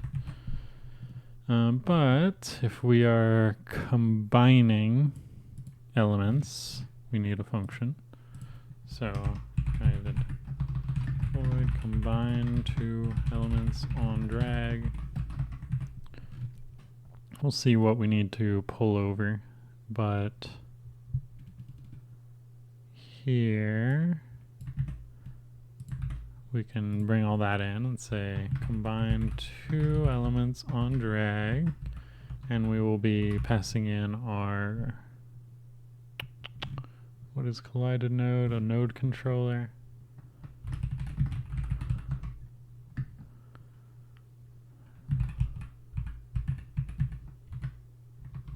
Right.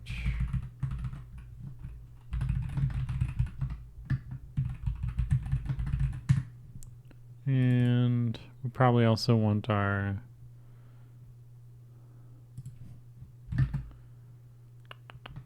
vector 3 rect transform drop off position.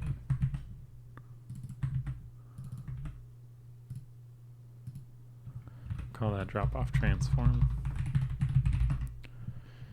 Okay, so this gives our collided node and our object rect transform.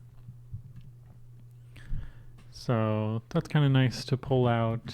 We're still doing all this checking to see if we need to do that. We can focus on that later. But if, what's our new flag called? New destination in drop-off container. That is where we will go ahead and say private void submit item for NPC solution. And so the item that's being submitted is this components object, so we don't need to pass any of that through. We can just go ahead and say submit item for NPC solution. Are we making sure? We should probably center it in the panel. Let's just say to do center dropped item in the submission panel, or like lerp the size down, scale it out, something more animated to show like, hey, submitting this and it's going away now. But what we will do now is we need a prompt that says like, hey, here is the current prompt, the current like what you're building for, and also here is what the player has submitted. Does it solve the prompt, yes or no? And then we need a reward system. I mean, I guess we don't even need to know if it solves the prompt or not, but I mean, that's kind of what we wanted to prototype here. So let's do that, and we'll say if it does solve the prompt, you'll get an extra bonus item as a reward. So if you submit it and it probably won't solve the prompt, they'll still be excited because they're going to go home and do whatever you told them will work. But if it will solve the prompt, maybe you get like a bonus of like, excellent solution, here's an extra item. So let's go ahead and create that prompt. We create a Chroma Golem prompt again using our asset that will be out very soon, but you can do the same with just text. We just put it in a scriptable object. Actually, I can kind of show that real quick. We just have a scriptable object with all the parameters for a prompt that you would have, and we just have some helper methods for generating a coroutine, generating immediately and returning, and then some prompt replacement stuff. Super simple. You don't need it, but makes things nice. Let's see here. How do we want to do this? Let's do you are an evaluator for players in a creative crafting game about alchemy. They have been given a problem to solve by an NPC and were tasked with creating an item that would help that NPC solve their problem. Perfect writing. Never written anything better in my life. You will be given the task as given to the player, and also the item they concocted to solve it. Your job is to output yes or no, depending on whether the given item will probably solve the given task. You should not print anything other than yes or no. Do not write an explanation or include any punctuation or formatting.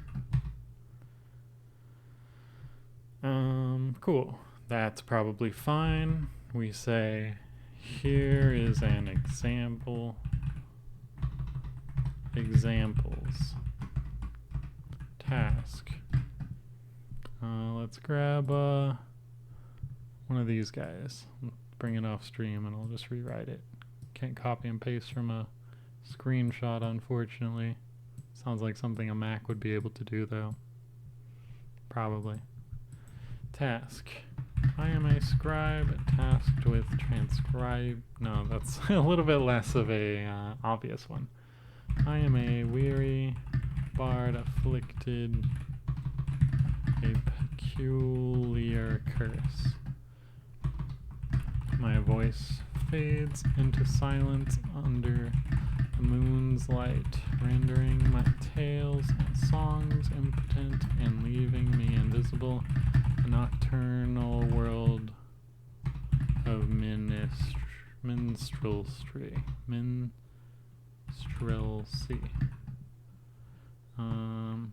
I implore you.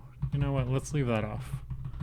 Let's say item soothing mist.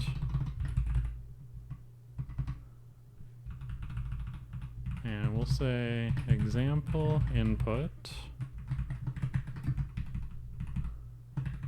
Your output, yes.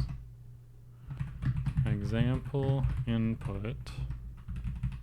Let's do the other one. I am a scribe tasked with and we probably don't need multiple examples. I think let's just add them in now. We can always do testing later of like cutting down these prompt lengths. But it's kind of nice to have the examples to make sure you're getting exactly what you want from the get-go. Transcribing the ancient texts of our... But as of late, a curse most peculiar plagues me. My hands vanish whenever I attempt to write. And then we will say item. What is an obvious no item to this? Bottle of milk. Your output, no. Cool, so the prompts will be, let's say task, I'm a farmer and my crops are dying because mosquitoes or giant bees keep eating the stems. I need to deal with these bees. Item, we say like poison honey or poison pollen. That probably kills bees. Would you say yes or no to that? Yes. If we say guard dog, probably yes. No. You know, can't all be winners.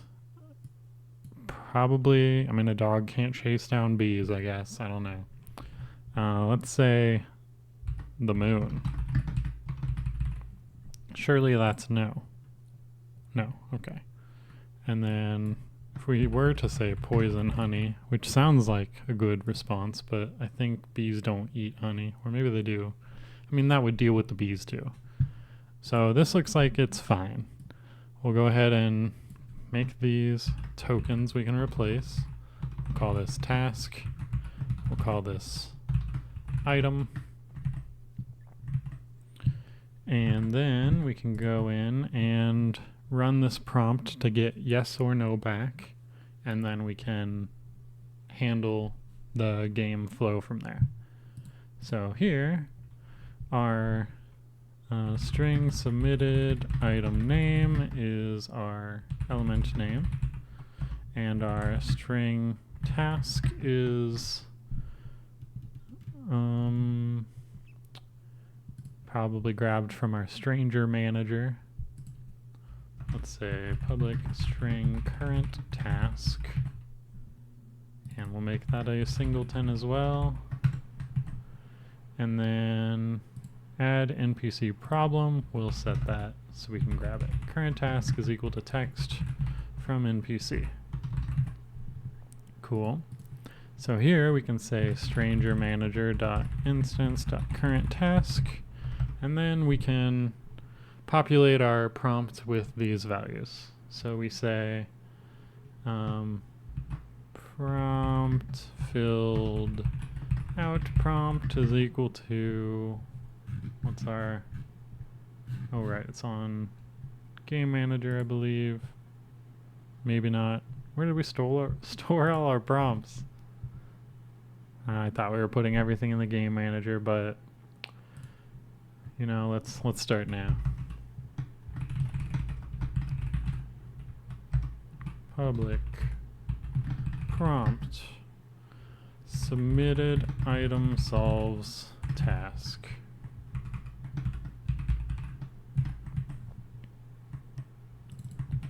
So we will take that.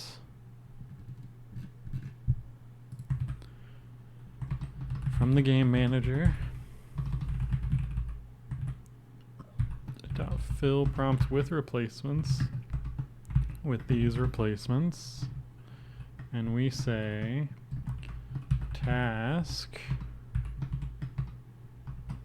gets replaced with task.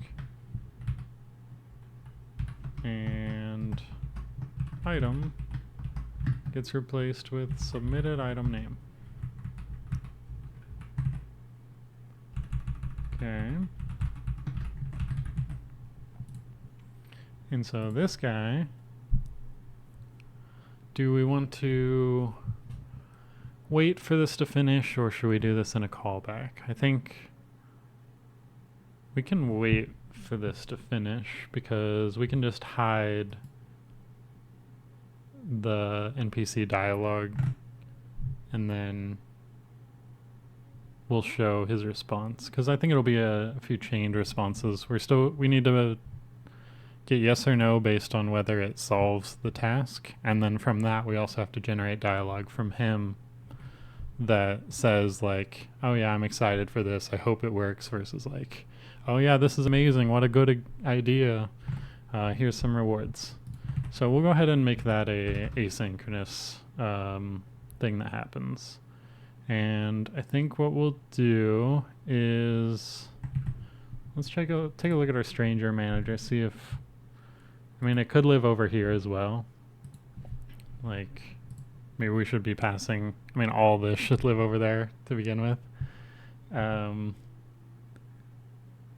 You know what? I think it probably should. It doesn't really need to live on each node container or node controller. Let's go ahead and literally just grab this, yoink it over here, and we pass in the element name. And we didn't even need to make this accessible now. And we also can store this prompt next to the other one, so let's do that. And we'll just populate that, grab our current task, and then replace those tokens with our submitted item names. And what we'll do is, instead of submitting it here, up here we will say the stranger manager will handle it, which I think is a lot cleaner.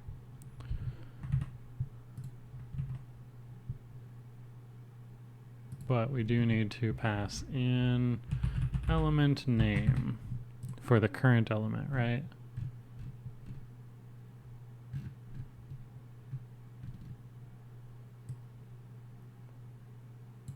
Does it not accept? Oh, it's not public.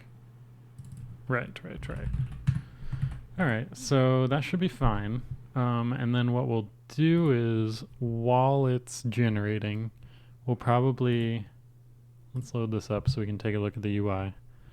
What'll happen is we'll get the guy coming in, which should happen now. Cool. Sir Cedric wants the ability to gaze upon the moon without falling into a deep, unwakeable slumber until the moon sets. Great problem. Great problem to have. So we're going to craft up something to give him.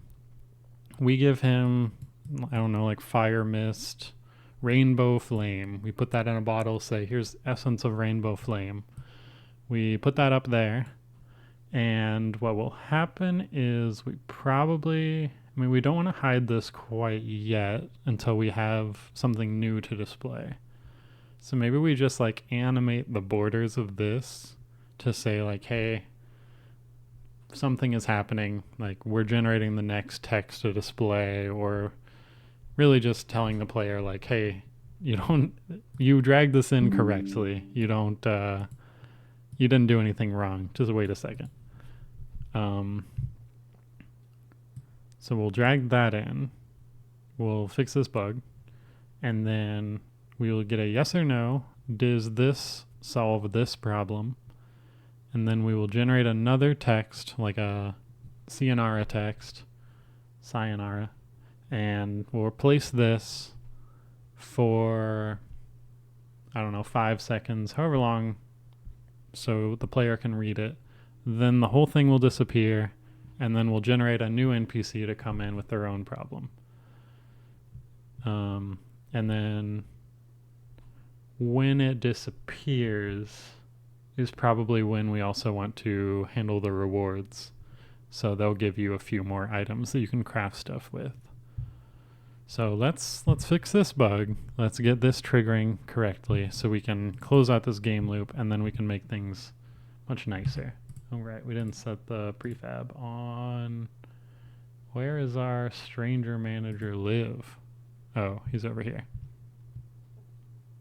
Yeah, that's fine.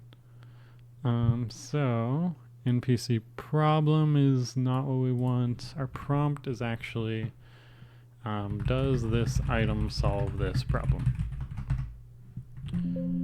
And let's exit that out. Let's go add that as the prompt. So now we should get a yes or no based on the prompt.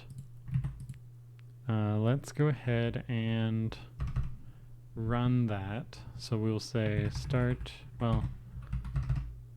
private void got yes or no from item submission string text. So we will start coroutine for filled out prompt.generation coroutine with this as a callback. And we also want to do animate the box having an item dropped in, to do position. No, we don't want to deal with positioning the item here. That should actually live over here. But that'll handle the submission. We'll get a yes or no back. We will be able to handle that by saying case, or I guess switch text.to lower case yes, case no, default, which debug.log, this shouldn't happen, got this text for a yes no response text, and that'll need to break.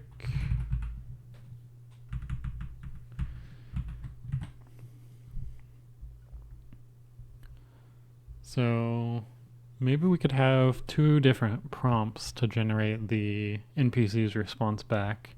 One based on whether our AI thinks that the item submitted will solve the problem, and one based on whether it won't solve the problem. It probably doesn't really matter that much. You could just do it in one prompt, but we can at least customize one of the prompts to be like, oh yeah, be super excited and grateful, and another one will be like, thank them for their help, but you're not convinced it'll work. Pay them anyway. So let's do one prompt, and then we will just insert into the user prompt based on whether the NPC thinks that the solution will work. So let's go ahead and create that prompt. NPC response to received item. And we will say, let's grab actually, you are an NPC in a medieval blah blah blah. Let's start with that. You're an NPC in a medieval video game about alchemy. You've come to the town alchemist with a problem and in search for a solution, but you don't know what the solution is. Your problem, well, we'll put the actual problem and item in the user prompt. So let's just say your task, the user has just given you an item to solve your problem. You should generate a response as the NPC, thanking them for the item they've given you.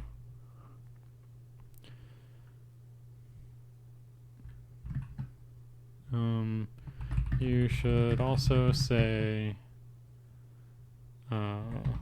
we should handle payment somehow, but we can come back for that. You should generate a response as the NPC thanking them for the item they've given you. If you think the item will work for your solution, you should be extra grateful and over the top happy.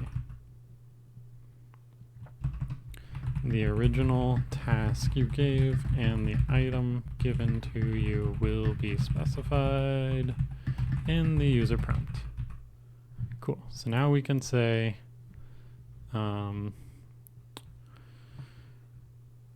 task, kind of exactly the same here. Not there. Does this item solve this problem? We're kind of doing the same thing. But for this prompt specifically, we just wanted the yes or no, because this is what we're prototyping for, like, if you had a quest system and you had these dynamic quests of somebody shows up and says, hey, I need something to help my hands from disappearing when I write. It's pretty hard to hard code in, like, here are the possible solutions the player could give. We want some sort of system where we say, here is the quest, here is the potential solution. Does it solve the quest? And that's what this prompt does. It could technically, in this game, be combined with this by saying, like, I mean, we can combine the state, of course, of, like, return a JSON blob, yes or no, and also the response. And then you can use the yes or no to determine how many rewards to give them or something else. And then you can also have the response display immediately. So we'll get a little bit more latency here of just having the chained responses, but I think that will be fine just for prototyping purposes. We'll be animating stuff and making it pretty eventually. Probably not today. I want to get all the gameplay done, but that's kind of the trade-off of chaining multiple responses together and using one prompt's output in the prompt of another prompt. It's going to take a lot longer to complete that chain versus if you try and do them all at once and you get back a big, like, JSON blob of game state. It's faster, yeah, but there's a lot more opportunity for, like, things to be modified that you don't expect to modify, and it's sometimes harder to pull out, like, or infer stuff from the data. If you kind of chain these prompts and say, I need this to be yes or no, because it maps to a bool that I do stuff with, you know that the response in this guy will always be yes or no, so you can always do the logic that you expect to do. And then you can chain that into this more open-ended, generate some dialogue.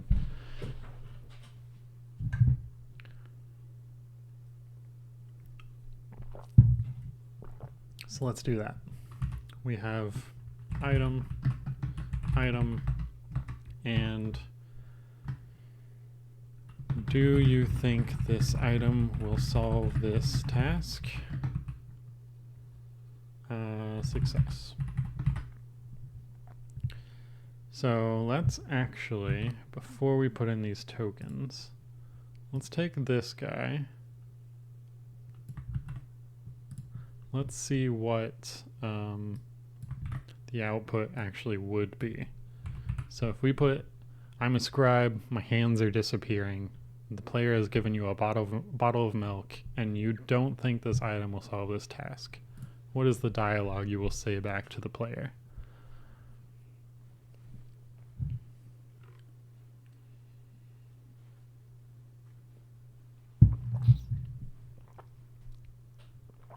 I see you have bestowed upon me a bottle of your finest milk. Indeed, a curious choice.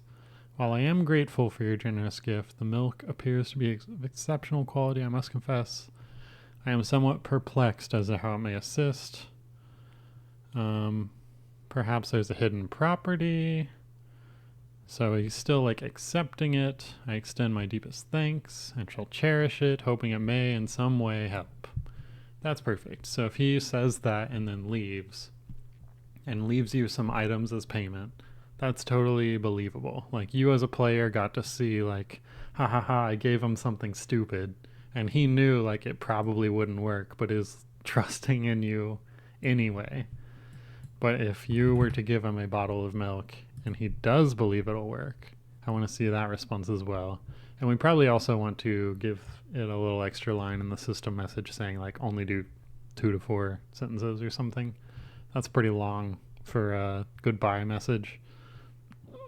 But it is kind of fun to read if you think you're doing something clever, either giving them a stupid item for their problem and tricking them, or like you came up with something really cool and you give it to them. It'd be nice to read a little more about how awesome you are. Your wisdom knows no bounds. A bottle of milk. I must admit, skepticism clouded my thoughts. Yet in your expertise, a glimmer of hope shines through in the darkest of my doubts. I see now, milk is imbued with arcane properties. Truly, you're a beacon of knowledge clouded by the mysterious of the arcane. Alright, so yeah, you can kind of see how this could have been a single prompt, but in generating this property first in another prompt and passing it through, we're getting a lot more variance in like what the response would be. Because otherwise we would say like, here's the task, here's the item, generate a response and tell me yes or no. So it'd probably be pretty bland yes or no responses. But if you are able to get like yes on a weird response and they have to act very excited, I mean, that's kind of cool. Might mean the AI is doing something weird, but you know, sometimes that's fun. Cool, so this should work. Let's go ahead. It just generates the response itself. So let's put in these tokens. We'll have a task. We'll have an item. And we'll have a success token. Let's also say do not generate more than 2 to 5 sentences. So that'll be fine for like limiting length a little bit. We actually don't need this switch anymore since we're just using the one prompt. Well, let's keep it for now because we'll use it for rewards. Let's say we got a new prompt that we're adding. Public prompt NPC response to submitted item. Let's keep our namings a little consistent. Prompt stranger problem, and maybe we even call that like generate stranger problem. So, and I even want to make this one longer. Does submitted item solve task? So we have this guy filled at prompt is equal to this guy dot fill prompt with replacements, new dictionary. We've seen this over and over now. Pass in, we've got task.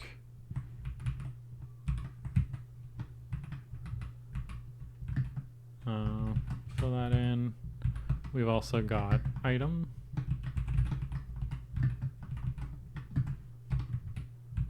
And we've also got success. which is actually the text that we received from our previous prompt, which is calling this as a callback for it completing. So chaining these prompts together, getting a lot more variety, more in-depth like thinking and outputs. So let's grab our task and item. So current task is there. How do we get our current item, submitted item name? How do we pass it through here? I guess we can just public string item submitted for current task, and we'll just make sure that we clear that out with each new task that we generate. So here we've got item submitted for current task. We need to set that here. We can say item submitted for current task is that, and we just use this. Actually don't even need task here. We can just say, wait, yeah, we can just use current task because this originally was over on the element node controller. So current task there, current task here, item submitted, we set it, should start null, yeah, that's fine. And then here, that's where we want to, we probably want to do it in another coroutine. This chain should probably happen all in the background. We don't need to block inputs and stuff. And then we'll have a callback for that that is private void got final farewell message from NPC. String text, which is the text generated, and we will just say filled out prompt dot generation coroutine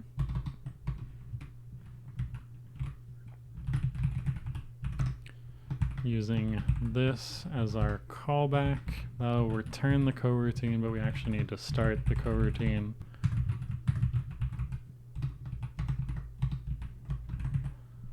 So the chain here is when you drag in an item here, it calls submit item for NPC solution.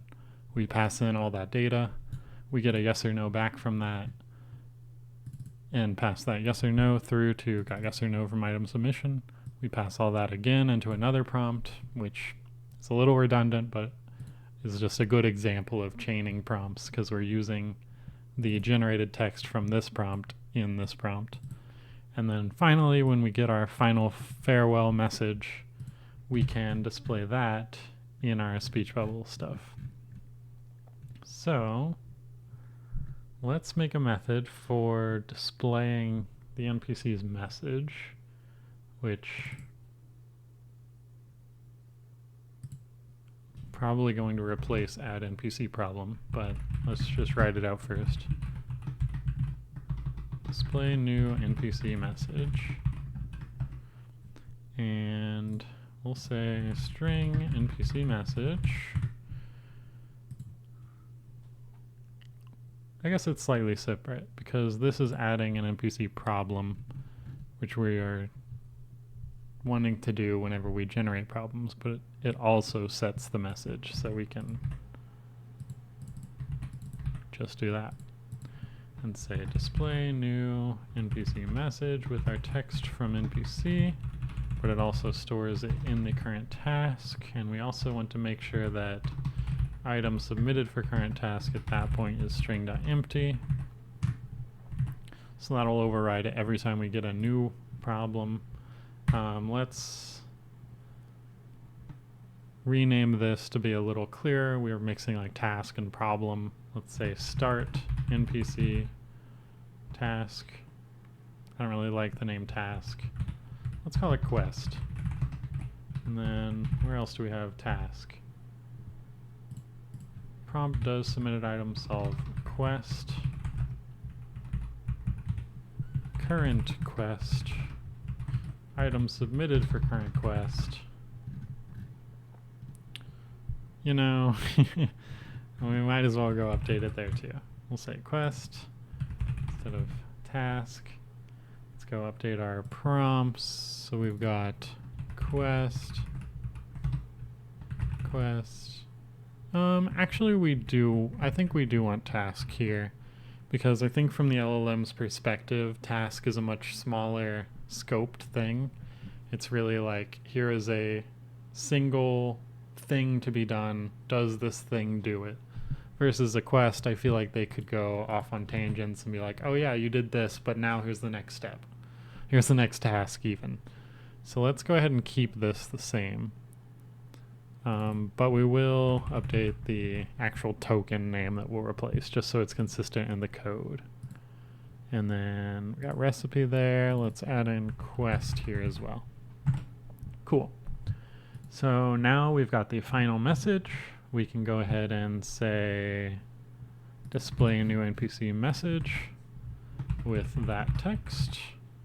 And then we probably want to start like a coroutine or something that triggers after 5-10 seconds that clears out the message and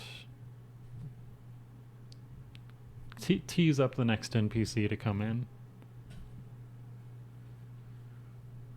So we will do that next, but let's do a full run through. We are 3 hours in the stream now. Things are finally closing up. I would love to get this full game loop working and then keep working on the fun stuff, like polishing it up and making it look like not just an empty page. But let's get it working, and then we'll trigger the next NPC, which will be the full loop where you can go from NPC to NPC instead of just solving a single one. And we still need to do the rewards as well, so we'll tackle that as well. So let's play. Let's make sure everything works. Oh, we did just rename a bunch of references. So here, yeah. What do we got? Generate stranger problem. We got NPC problem generation.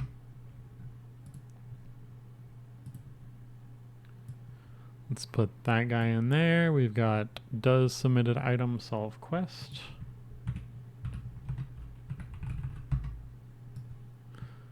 We've got the NPC response to a received item. I know too many synonyms apparently. I feel like I'm not consistent in literally anything in this demo, name-wise. But you know what? It's fine for now. We probably updated names elsewhere. I don't even recall. So if we get errors, we'll fix them. No errors so far. Alright, we're in our little studio. We've got a few elements to start with. Surely someone will come in a second. I'm a minstrel known far and wide for enchanting melodies, but my voice has become gravelly as the road less traveled, stealing from me both livelihood and identity. Without the sweet cadence of my voice, I am but a shadow among men, wandering, voiceless, and incomplete. Is there a potion within your vast knowledge that might restore my voice to its former glory? You know what? I bet there is. Let's mix some air and water. We got rainbow mist. That's perfect. But maybe we throw in a little fire too. Prismatic blaze. Maybe we mix that with some earth. Crystal garden. And then we mix that with rainbow mist. So prismatic oasis sounds pretty good. Let's hand that off to him and hope that everything works. Generating a background response. We'll still do animation. Oh, wondrous day, with this prismatic oasis you've bestowed upon me, I feel the melodies stirring within, ready to cascade from my lips once more. Your skill knows no bounds, dear alchemist, and my gratitude is as boundless as the seas. I am reborn through your craft, ready to fill the world with song again, 1,000-fold thanks to you.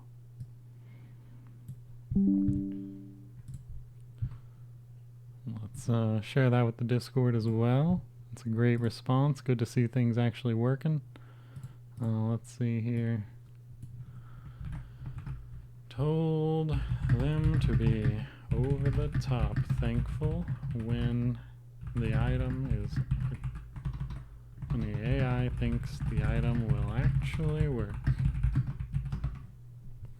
Perfect. And as a brief little shameless plug. If you are a game developer, interested in game development, interested in AI in game development, anything, Chroma Golem Discord channel or Discord server is in the description of my video, just down below my face. And we'd love to have you. We do game dev streams every Tuesday. We stream games on other days, but they're more sporadic. So we'll post there whenever we go live, but you can also follow me for game dev on Tuesdays. But cool, this is all working. We want to, when this is all done, the things that we want to do now are we want to clear out this element that got dropped in. We want to clear out this whole speech bubble to make space for the next. Let me go ahead and make a little list so I don't forget. We want to clear the dropped element node. We want to clear the speech bubble before the next NPC comes in. And we want to issue the rewards.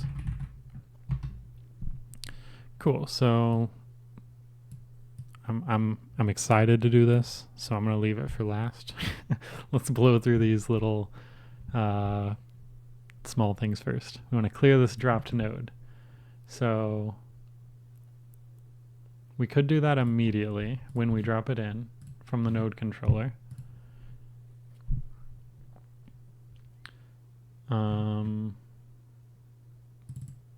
Or we can pass in a reference to this node to the stranger manager, which could take in a reference here and pass it like all the way through, or I guess set it on the class. And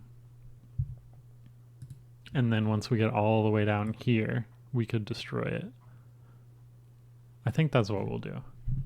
I think that's the nicest. Like, you want to have it around while waiting to see what happened to it, really. So let's go ahead and say this. I mean, we can pass this component or the game object. We're going to get the game object off of it on the other side anyway. So let's go ahead and just do that. Game object element display, and then public game, private game object item submitted display. So down here, set that is equal to the element display, and then when we get all the way down here, we destroy the element display, or the item submitted display. So that'll clear out the box for the next thing that you give the next NPC. It kind of, if you do that at the same time you hide these messages, it's kind of like that NPC took the item. So that's kind of nice. We'll do that. So that handles, not that. This guy, clear the dropped element node. I still want to double check that that works. Let's test that. Let's also clear the speech bubble before the next NPC comes in. So let's say private void clear NPC. What's it called? Clear NPC message is a good name for it, and we'll say display new NPC message. We'll just do the actual opposite. So this is string.empty. This is not active. And can we start a coroutine call clear NPC message after 5 seconds? Can we do that? ChatGPT or Copilot, can you do that? Let's just say Unity start. Like, I can do a coroutine and then wait in the coroutine, but it'd be nice to call a method after delay. It'd be nice if that didn't have to be a coroutine is all. Invoke, that's what we were looking for. Call a method with a delay. Passing in a string parameter of the function name, which is just the craziest thing. But seems fine. Clear NPC message. Say invoke that after 5 seconds.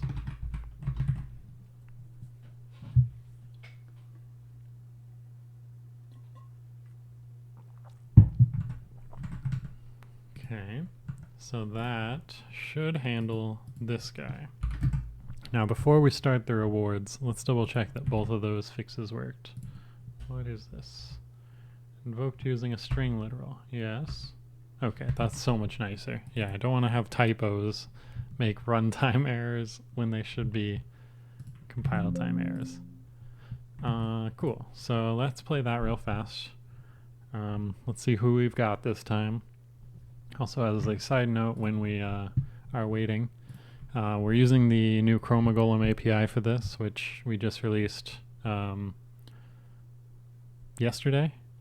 And it's pretty nice. You create API keys online. You can set the underlying model that handles it, so you can customize all your pricing and quality and stuff there. And if you have a build for a game, you can just have the same build, everyone can play it, and you can make all these changes without needing to rebuild or have them re-download your game or anything. You got lots of analytics that can happen. I'm the only person playing this demo, of course, but you'll have multiple players. You can see everyone's usage. There's no identifying information or anything, but you can see like which of your players are generating how much and what the costs of those prompts are. All these have been under a penny each, so we've spent about 50 cents, I think it was, on this whole 3-hour stream so far, where I've been going ham on everything. And we're also using the most expensive model, which is 3 cents per 1,000 tokens. You can also pay a 1/10 of a cent per 1,000 tokens if you want to use 3.5 turbo. That's a nice little plug for that. But let's make sure that those bugs work. So we've got a humble bard plagued by a most peculiar and vexing curse. Whenever he plays music or sings, he sounds terrible. You know, I think that might not be my problem. But let's go ahead and give him fire and air. Let's give him double steam. We got a cloud, we got a water cloud, rainstorm and earth, a mudslide. You know, I think maybe a mudslide would help him sing a little bit better. We drop that in. We're generating this stuff in the background. We'll have animations that play here, like, don't know what yet, but something. We destroyed the item, which I guess we did intentionally do. Oh, and I didn't read his message. That was a very quick message deletion, but it is nice to know that it all works. We'll increase that time, and let's also move the point at which we destroy the item to the point where we clear the message as well. So let's do that real fast. Clear NPC message. Let's call this clear NPC message and item submitted. And then we will destroy that there. So they'll both happen then. And then let's also increase that up to 10 seconds. It could probably even be like 15. It's pretty long. Let's do 15 actually. No, let's do 10. We'll increase it to 15 when other people play, but I want to get it done fast because I want to move on to the next NPC. And we'll also add a little X or something so you can close it yourself and start the next one, I guess. Let's see here. So I will say that both of these work. So now we get to do the fun part, the rewards. So really what we should do, let's look at our recipe database. I think there's 2 parts to what we should be doing here. And the goal is to constantly be giving the player new alchemical components that they can be crafting stuff with.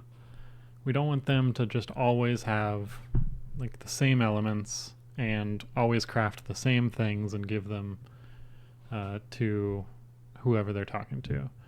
Like we switched over to using up these elements when you combine them versus just playing the like little alchemy style where you have copies every time you use them, because it's a lot cooler to strategize a little more and be creative there. But the downside of that, of course, is that you're always consuming your elements and you never have very many.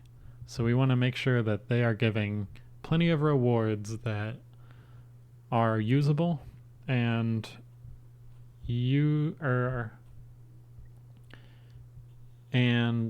are growing your collection. Not necessarily like ballooning it out of control, but each thing that you create, because when you combine them you get a duplicate of that, you'll always be one below the starting amount. So we start with 4, you bring 1 in, you combine 1, now you're going to have 2 plus the 1 that you just got, so you'll always have 3 at the baseline, and then 1 in the workspace that you can combine stuff with and get a duplicate of. So as long as you get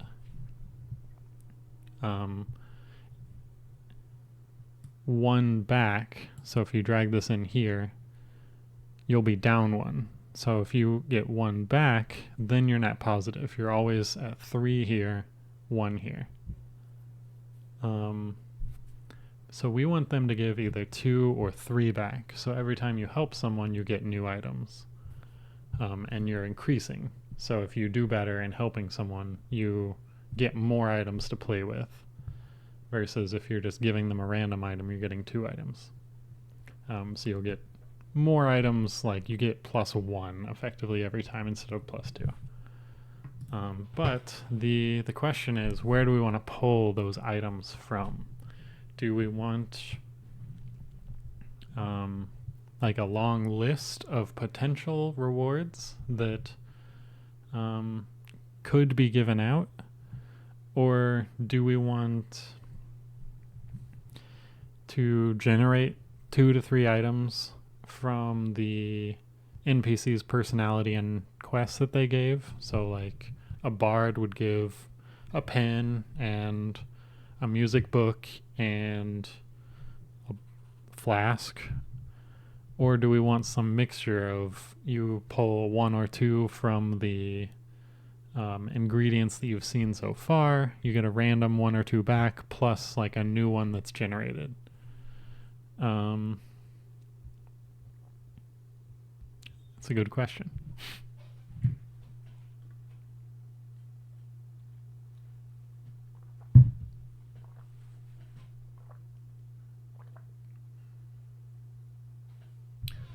I think what we want to do is to always be adding the elements that we've seen, the components we've seen, to the recipe database, and then we pull random ones from that. And that will make sure that we always have an immediate pool of stuff to give. We can use AI and even say like, here's the options, here is their personality, pick 2 or 3 from that. But we can also be using that in the background and expand on more. Like if we had a list of, let's jump in the game.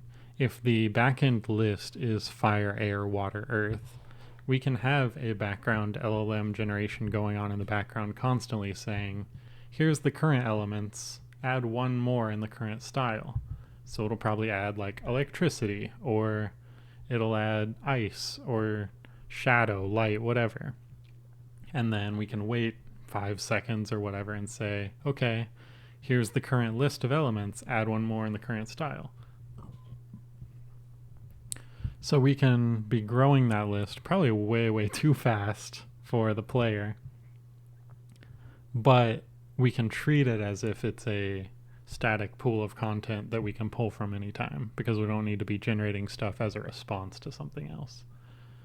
So I think what we'll end up doing here is just set up the list on the recipe manager, recipe database, and we can build out a coroutine that expands it over time, but we'll just use it currently as, here's the pool, we add it if we mix water and air to get mist. Now mist is also in the recipe manager as an option that can be given back to you. So this guy's a knight. He cannot wield fire. Oh no, without feeling as if he's being consumed by ice. That's weird. Okay, so we want to do that recipe list.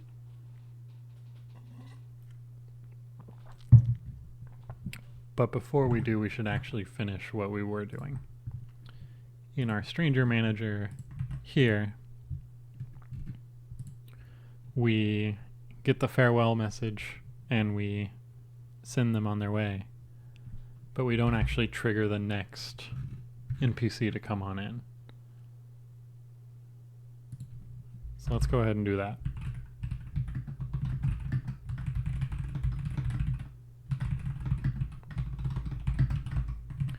We will just take what we're doing at the start of the game, stick it in a function, call that function at the start of the game, and then we'll invoke that function, which triggers this whole chain of events.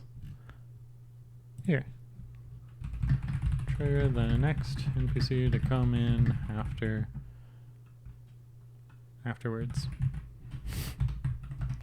Invoke name of create new, what did we call it? I just wrote it. Generate new NPC quest.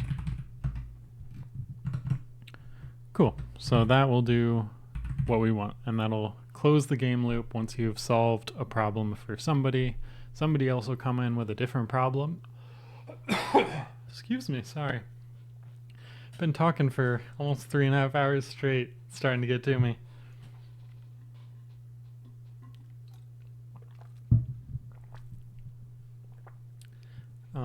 But once you've given one NPC their solution, it'll trigger them to take your item and leave, and then the next NPC will come on in with their own problem, and you can repeat the process.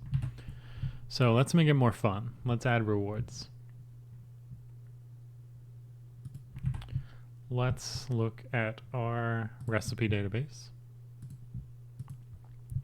and let's add a public list string known components.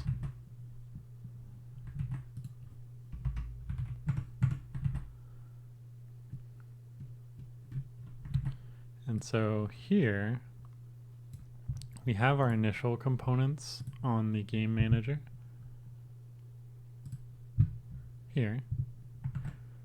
There are 2 times we want to add more known components. One is at the start of the game, we want to add in whatever we started with. And 2, whenever we combine 2 elements, we want to add the new element as a known component. So at the start of the game, start here, we can say, put this guy here, result of mixing, generate recipe. We'll just access the list directly. I mean, it's not the best isolation of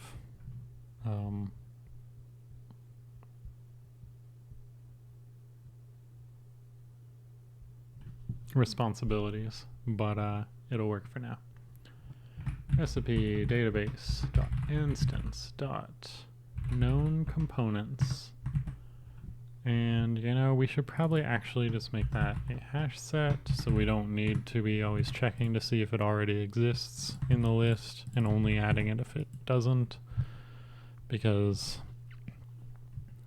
we don't really want like air and air in the list together. It's just going to be a pool. So I want to see if we can, yeah, that doesn't serialize in the inspector either. That's fine. But this will add all of our starting elements to the recipe database's known components. And We call everything else elements. Let's call these known elements as well. And so now the only other place is when we combine two elements. Here we get our new element and our resulting element name. So we also want to add this new element to the recipe database known elements set. Recipe database dot instance dot known elements dot add resulting elements. Alright, so that should be fine. And so now in our stranger manager, this function here is becoming a lot more of a like the NPC is leaving, let's handle the NPC leaving versus just clearing the NPC message. So let's create another function and let's be a little bit better in our naming, and we'll take out what's irrelevant. We'll probably leave clear NPC message though. So let's say private void handle end of NPC interaction. So here we want to clear the NPC message. We want to clear the item submitted. We want to issue out the rewards that they just decided to give you, and anything else like other animations and stuff. So we will do that. Let's say clear the message, clear the submitted item, issue rewards.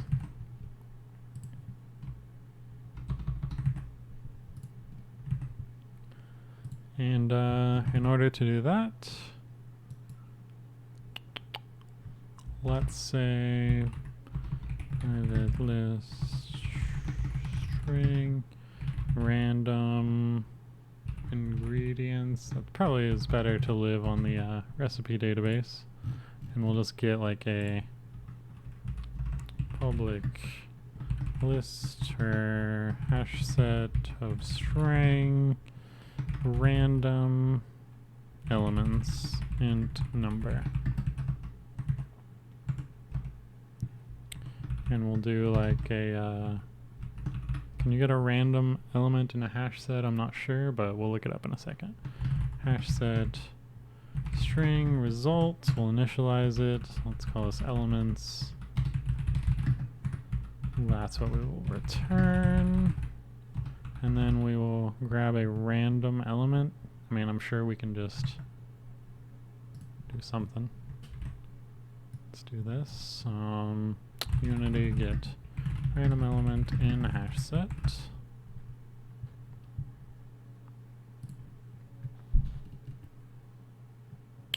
Element at random.next count. That seems fine. And it's nice to not have to enumerate the entire array every time. This will give duplicates, possibly, which I think is fine. Element at still enumerates elements until it reaches the specified index. So that's fine too. It's like, I mean, it's better runtime.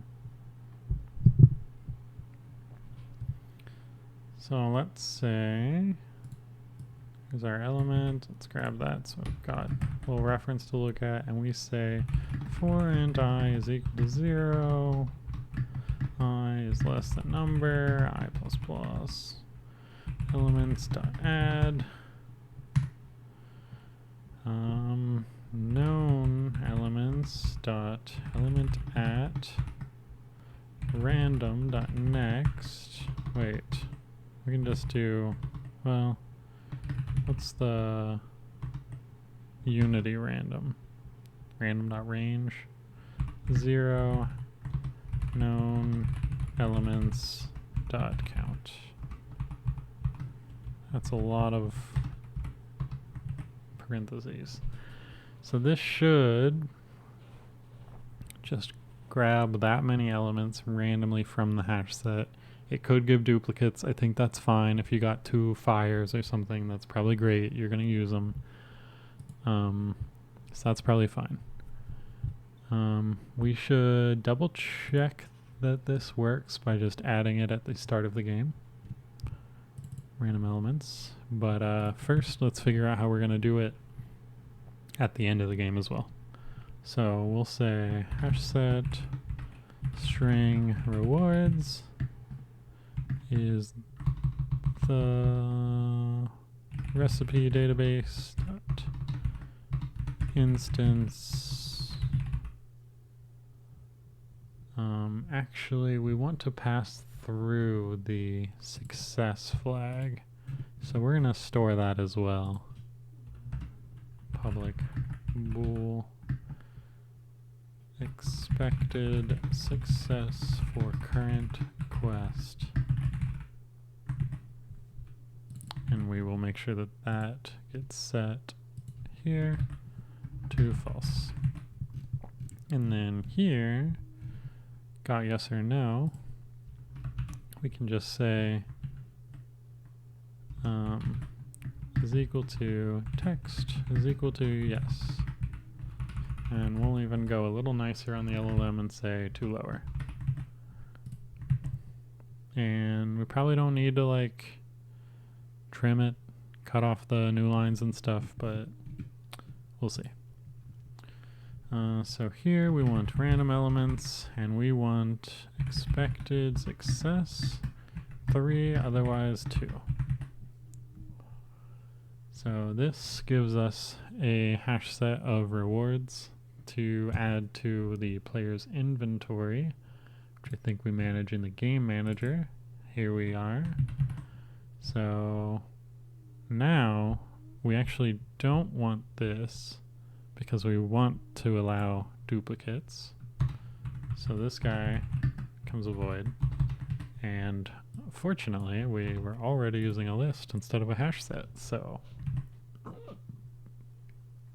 now we can just say in our stranger manager, for each string reward in rewards, game manager dot instance dot add new element to library reward. Perfect. And if we were to take this and just issue rewards at the beginning of the game, if it all works, we should see some extra elements at the start, and then we'll know that it works at the end too. Probably. Cool. So we got fire, air, water, and then we got 3 extras. So let's go ahead and let's play through. We should also get more rewards when we are successful with this guy. So this guy's a blacksmith. His hands burst into flames whenever he touches silver. So we're going to give him some nice water, some ocean air maybe, a hurricane on Earth, a megastorm, a hurricane. Okay, we're working with it. A firestorm. His hands burst into flames. We can give him a firestorm. Let's give him some like ocean-y stuff. Ocean megastorm? Tsunami? Let's give him a tsunami. So we still want to animate a little bit of him like saying thanks or something. But let's see what we get. The might of a tsunami holds unparalleled power. I fear it's not the remedy for my accursed flames. We have 4 of these of note. The flood might quench fires, but it cannot shield my hands. Did we get more rewards? We did not. Why did we not? Let's give this guy... Oh, and we also didn't clear that, so I bet something in our chain isn't calling the next part. But we got another scribe. Cool. So in our stranger manager, this is never getting called.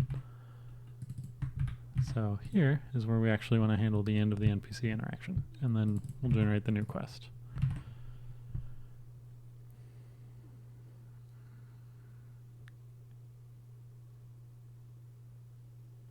And I'm thinking we probably also want to add some UI elements to close those messages, but let's play through once more and just get to the end. We've got our random elements. That's great. We'll probably make a large list of discovered elements here. Little suspicious that we are modifying that instead of using it and adding to the actual data. This guy wants something to help with his ink drying up, or his vanishing ink. We're going to give him fire and fire. We're getting a wildfire to this guy. So we have 4 elements. He does not think that it will help. So surely we will get 2 more elements instead of 3. We had 4, we now have 2 more. Great. Alright, so it's looking like it's working. We've got a whole loop, and our next NPC comes in afterwards. We still want to build a little shop for you to go buy specific elements if you're not happy with the ones that you're getting randomly. So we would also need some sort of currency system, which is fine. Don't think we're using that.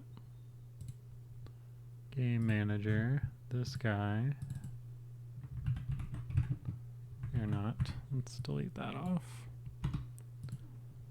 And let's get rid of that initial thing. Do we want to always start with the same elements, or do we want to start with a random selection of elements? Probably a random selection of elements. So I would say we don't really need... Oh, this is why. Okay, we're using discovered elements to populate the initial list, but then that is the list of whenever we add new stuff. Wait, that's... We don't need to be doing this. Right? Yeah, we don't need that. Because everything, all the data lives on the actual elements itself. We actually don't really even need discovered elements, because that lives in known elements in the recipe database. So let's actually... Oh, right. Because our recipe database, we can't serialize in the inspector. Let's call this guy starting elements. And let's just add them all to the recipe database. And then we'll add a random selection of those to our starting elements that we'll start with. So we will say hash set string hard-coded. Wait, why is that? Hard-coded element list at start. So this will be random elements to start with is equal to recipe database dot random elements, and we'll start with like 5 elements.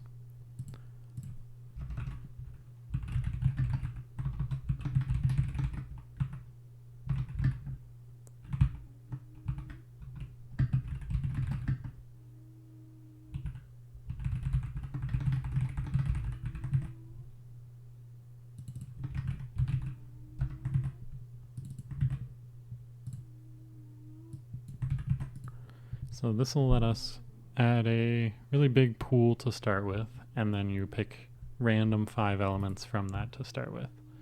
So if we go over to our game manager, hard-coded element list at start, which we just renamed, so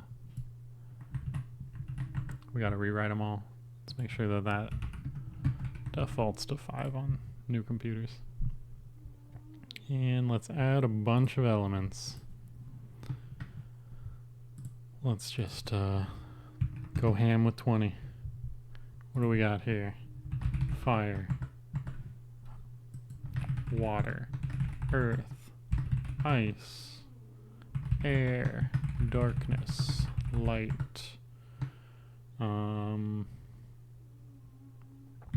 crystals, 4-leaf clover, let's call that a crystal, geode, obsidian,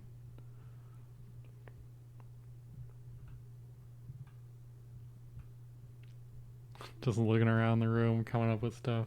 We got cloth, I guess.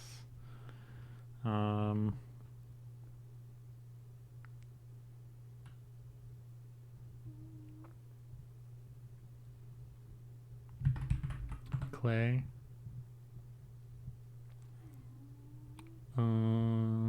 Other materials, dirt, we got grass, we got mud, we got other things that an alchemist might have. Pine cone, gold, silver, a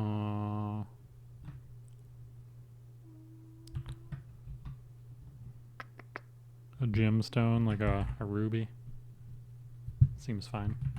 We'll start with all those. We can fill that out a lot more. Probably get AI to fill that out a lot more. Now why and tarnish? Oh wait, that is correct. Looked very scaled improperly. Alright, so we have no elements. That's cool. Why not? Right, because we don't actually add them. We say for each string element, add it to library. Cool, now we have elements. Cool. Water, mud, ice, and obsidian. Those are pretty cool. Let's see what our person wants. He's a scribe whose fingers are trembling. So you're gonna need some mud and some water. And that'll make clay. Maybe we do some ice clay. Ceramics.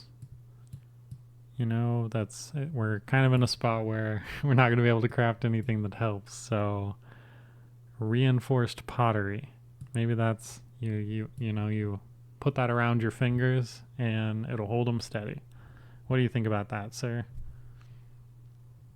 While I appreciate the thought, I fear it might not directly aid my trembling hands. Nonetheless, I'm grateful. Perhaps it could serve to hold a steadying potion or elixir in the future. Sure. So we got a crystal and a geode. So we want to have a little animated thing that like comes up and says like, we got this from that guy. We got this from that guy. And we probably also want to be able to eventually like hover over a thing and see the recipes of what creates it, or maybe even the recipes that we know that it goes into. But this guy is a scribe. His ink vanishes. We're getting a lot more repetitiveness in the NPCs, so we'll want to tweak all that. But the game itself is working. So this guy's ink vanishes. You know, we're going to give him, let's do like crystal and clay, porcelain, geode. I mean, this is when you'd want to like go to the store and buy some more because this ain't really doing it. Let's see how it feels if we go over to the stranger manager and amp these numbers up to like 3 and 5. We don't want them too high because the list will get out of control pretty fast. But at least when you are unable to make something that will be helpful, you can potentially get more things for the next person, so you're not going to just constantly be not helpful over and over. A bard, his voice is whispers, so you're going to take a cloth and a 4-leaf clover for a luck-infused cloak. You know what, let's add some light to that. A shimmering veil of fortune. That sounds perfect. He's going to love it.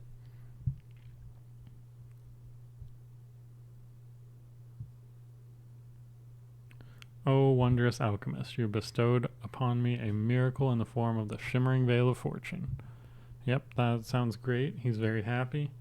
He should give us a ton of stuff. So he did. Cool. So now when the next person shows up, we can have a little bit more options. This guy is a scribe that is blind, basically. So let's do some darkness and maybe fire. Let's do darkness and crystal. We got a shadow gem. And we're kind of getting like cool equipment that's kind of cool. I like that. If we mix the shadow gem with fire, we get a phantom blaze. I don't think that's quite what we want. Maybe we mix that with dirt. Shadow gem's looking good. A mirage oasis sounds pretty cool. Maybe we give that to him. See what he says. Oh, I see we're using 3.5 turbo actually. We should switch that back. Oh, right, we overrode it in that prompt. Let's get rid of all of our overrides. Oh. Okay, so what did we get? Did we get anything?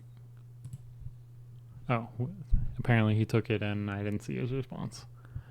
This guy is a scribe, his hands are trembling, and so on.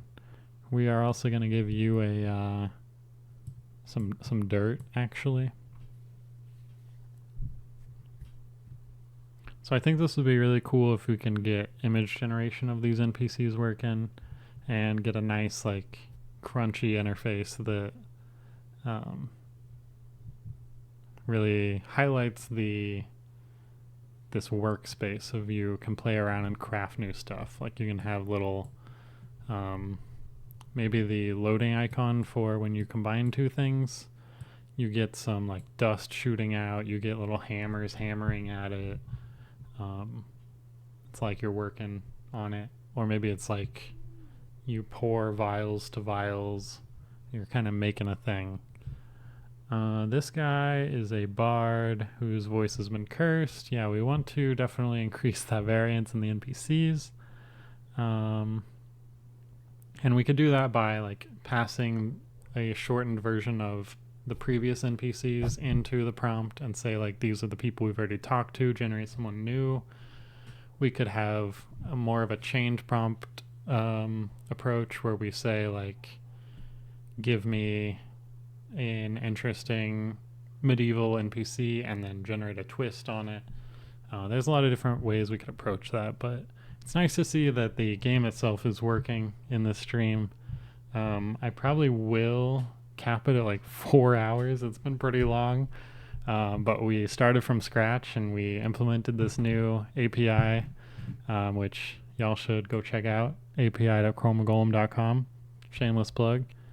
And we built this kind of AI-powered crafting game where you start out with some things and you can craft them into other things. There's NPCs that show up and they have problems that you need to solve, and so you listen to what they want, you craft up things that might be useful, some eclipse slime, and then you hand it on over to them, and the AI is in charge of deciding if you completed their quest or not, and they give you some more random components that you can go on to the next person. So it's pretty cool. I like it. Obviously, it's very, very prototypical bare bones right now. Looks terrible. This has got a scroll, like, I mean, any UI at all, but the game itself works. So that's really exciting.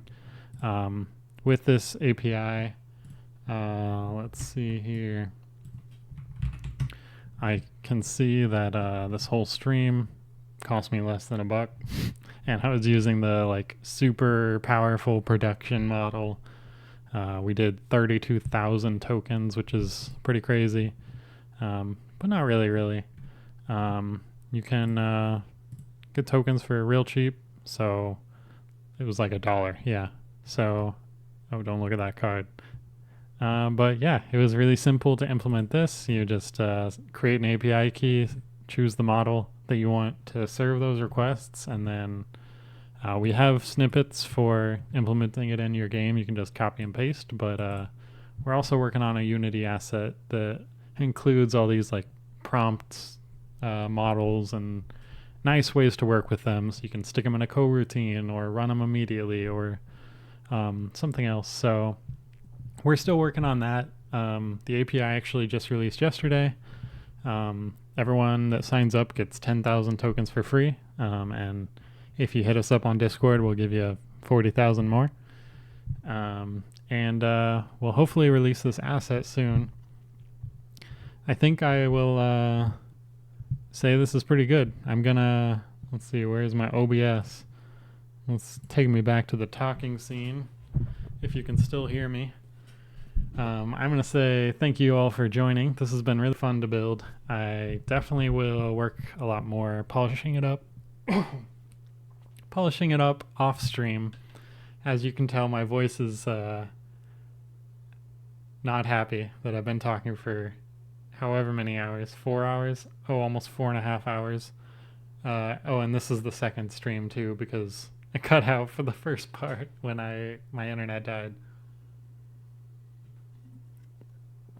So yeah, I would say this has been a success, and I'm happy to have you all with me. Let me see how many viewers I have. If I've got enough, I might raid somebody else, but I probably only have like 2 or 3. 2 or 3. I do have 3. You know what? I'll dump you off with somebody else. But I do need to make sure that I'm not playing their audio, because I almost got hit by a copyright stream or a copyright problem because I pulled up this channel list and somebody was playing copyrighted audio and it played in my stream, and Twitch is like, no. But let's look for somebody doing some maybe Unity or Godot. I'll drop you off with those guys. Before I do, I'll just say, like, thanks. My name's Andrew. I work at Chroma Golem game studio that is focused on exploring these new ways that AI can power new kinds of mechanics in games. We're really interested in like emergent mechanics, so layering these AI systems on top of each other. So the very surface level AI stuff, like what we've built here, is very fun and pretty easy to build. But once you start powering entire systems that interact with each other, it gets a lot crazier, a lot cooler, I think. And so you get like entire cities that are kind of reacting to the player's actions and reacting to other NPCs in the city, and these NPCs will make their own decisions and have their own memories of the things that they've said and who they've said them to, and so there's a lot of really really cool stuff to do. Yeah, I think it's time for me to find somebody else. Let's bring up this stream list. Let's look for somebody with not too many viewers, because, you know, it's always nice. Let's check out this guy, Rake Oscuro. He is, oh, interesting. He's coding in JavaScript. Let's see here. What you got, Rake?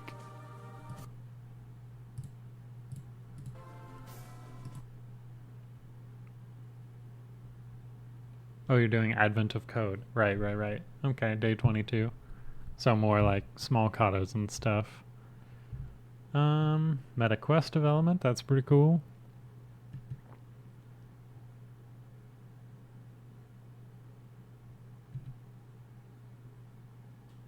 C++ studying. This text scrolls so fast on Twitch. I never noticed that. Or maybe my brain's just shutting down, but you know.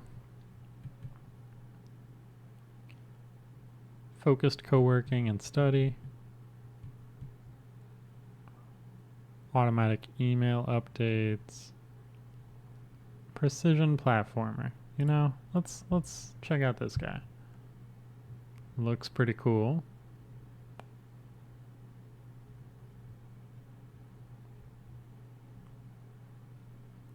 send you guys over there.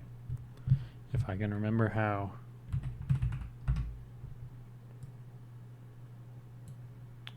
His name is Practical NPC. What a great name.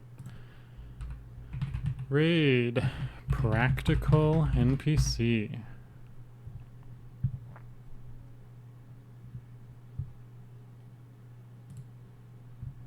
Alright, well, thanks for joining me, guys. I'm gonna send you all over.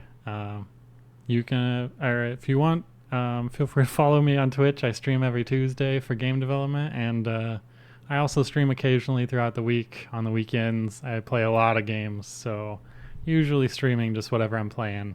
But the game development on Tuesday is my jam, so feel free to follow. See you guys.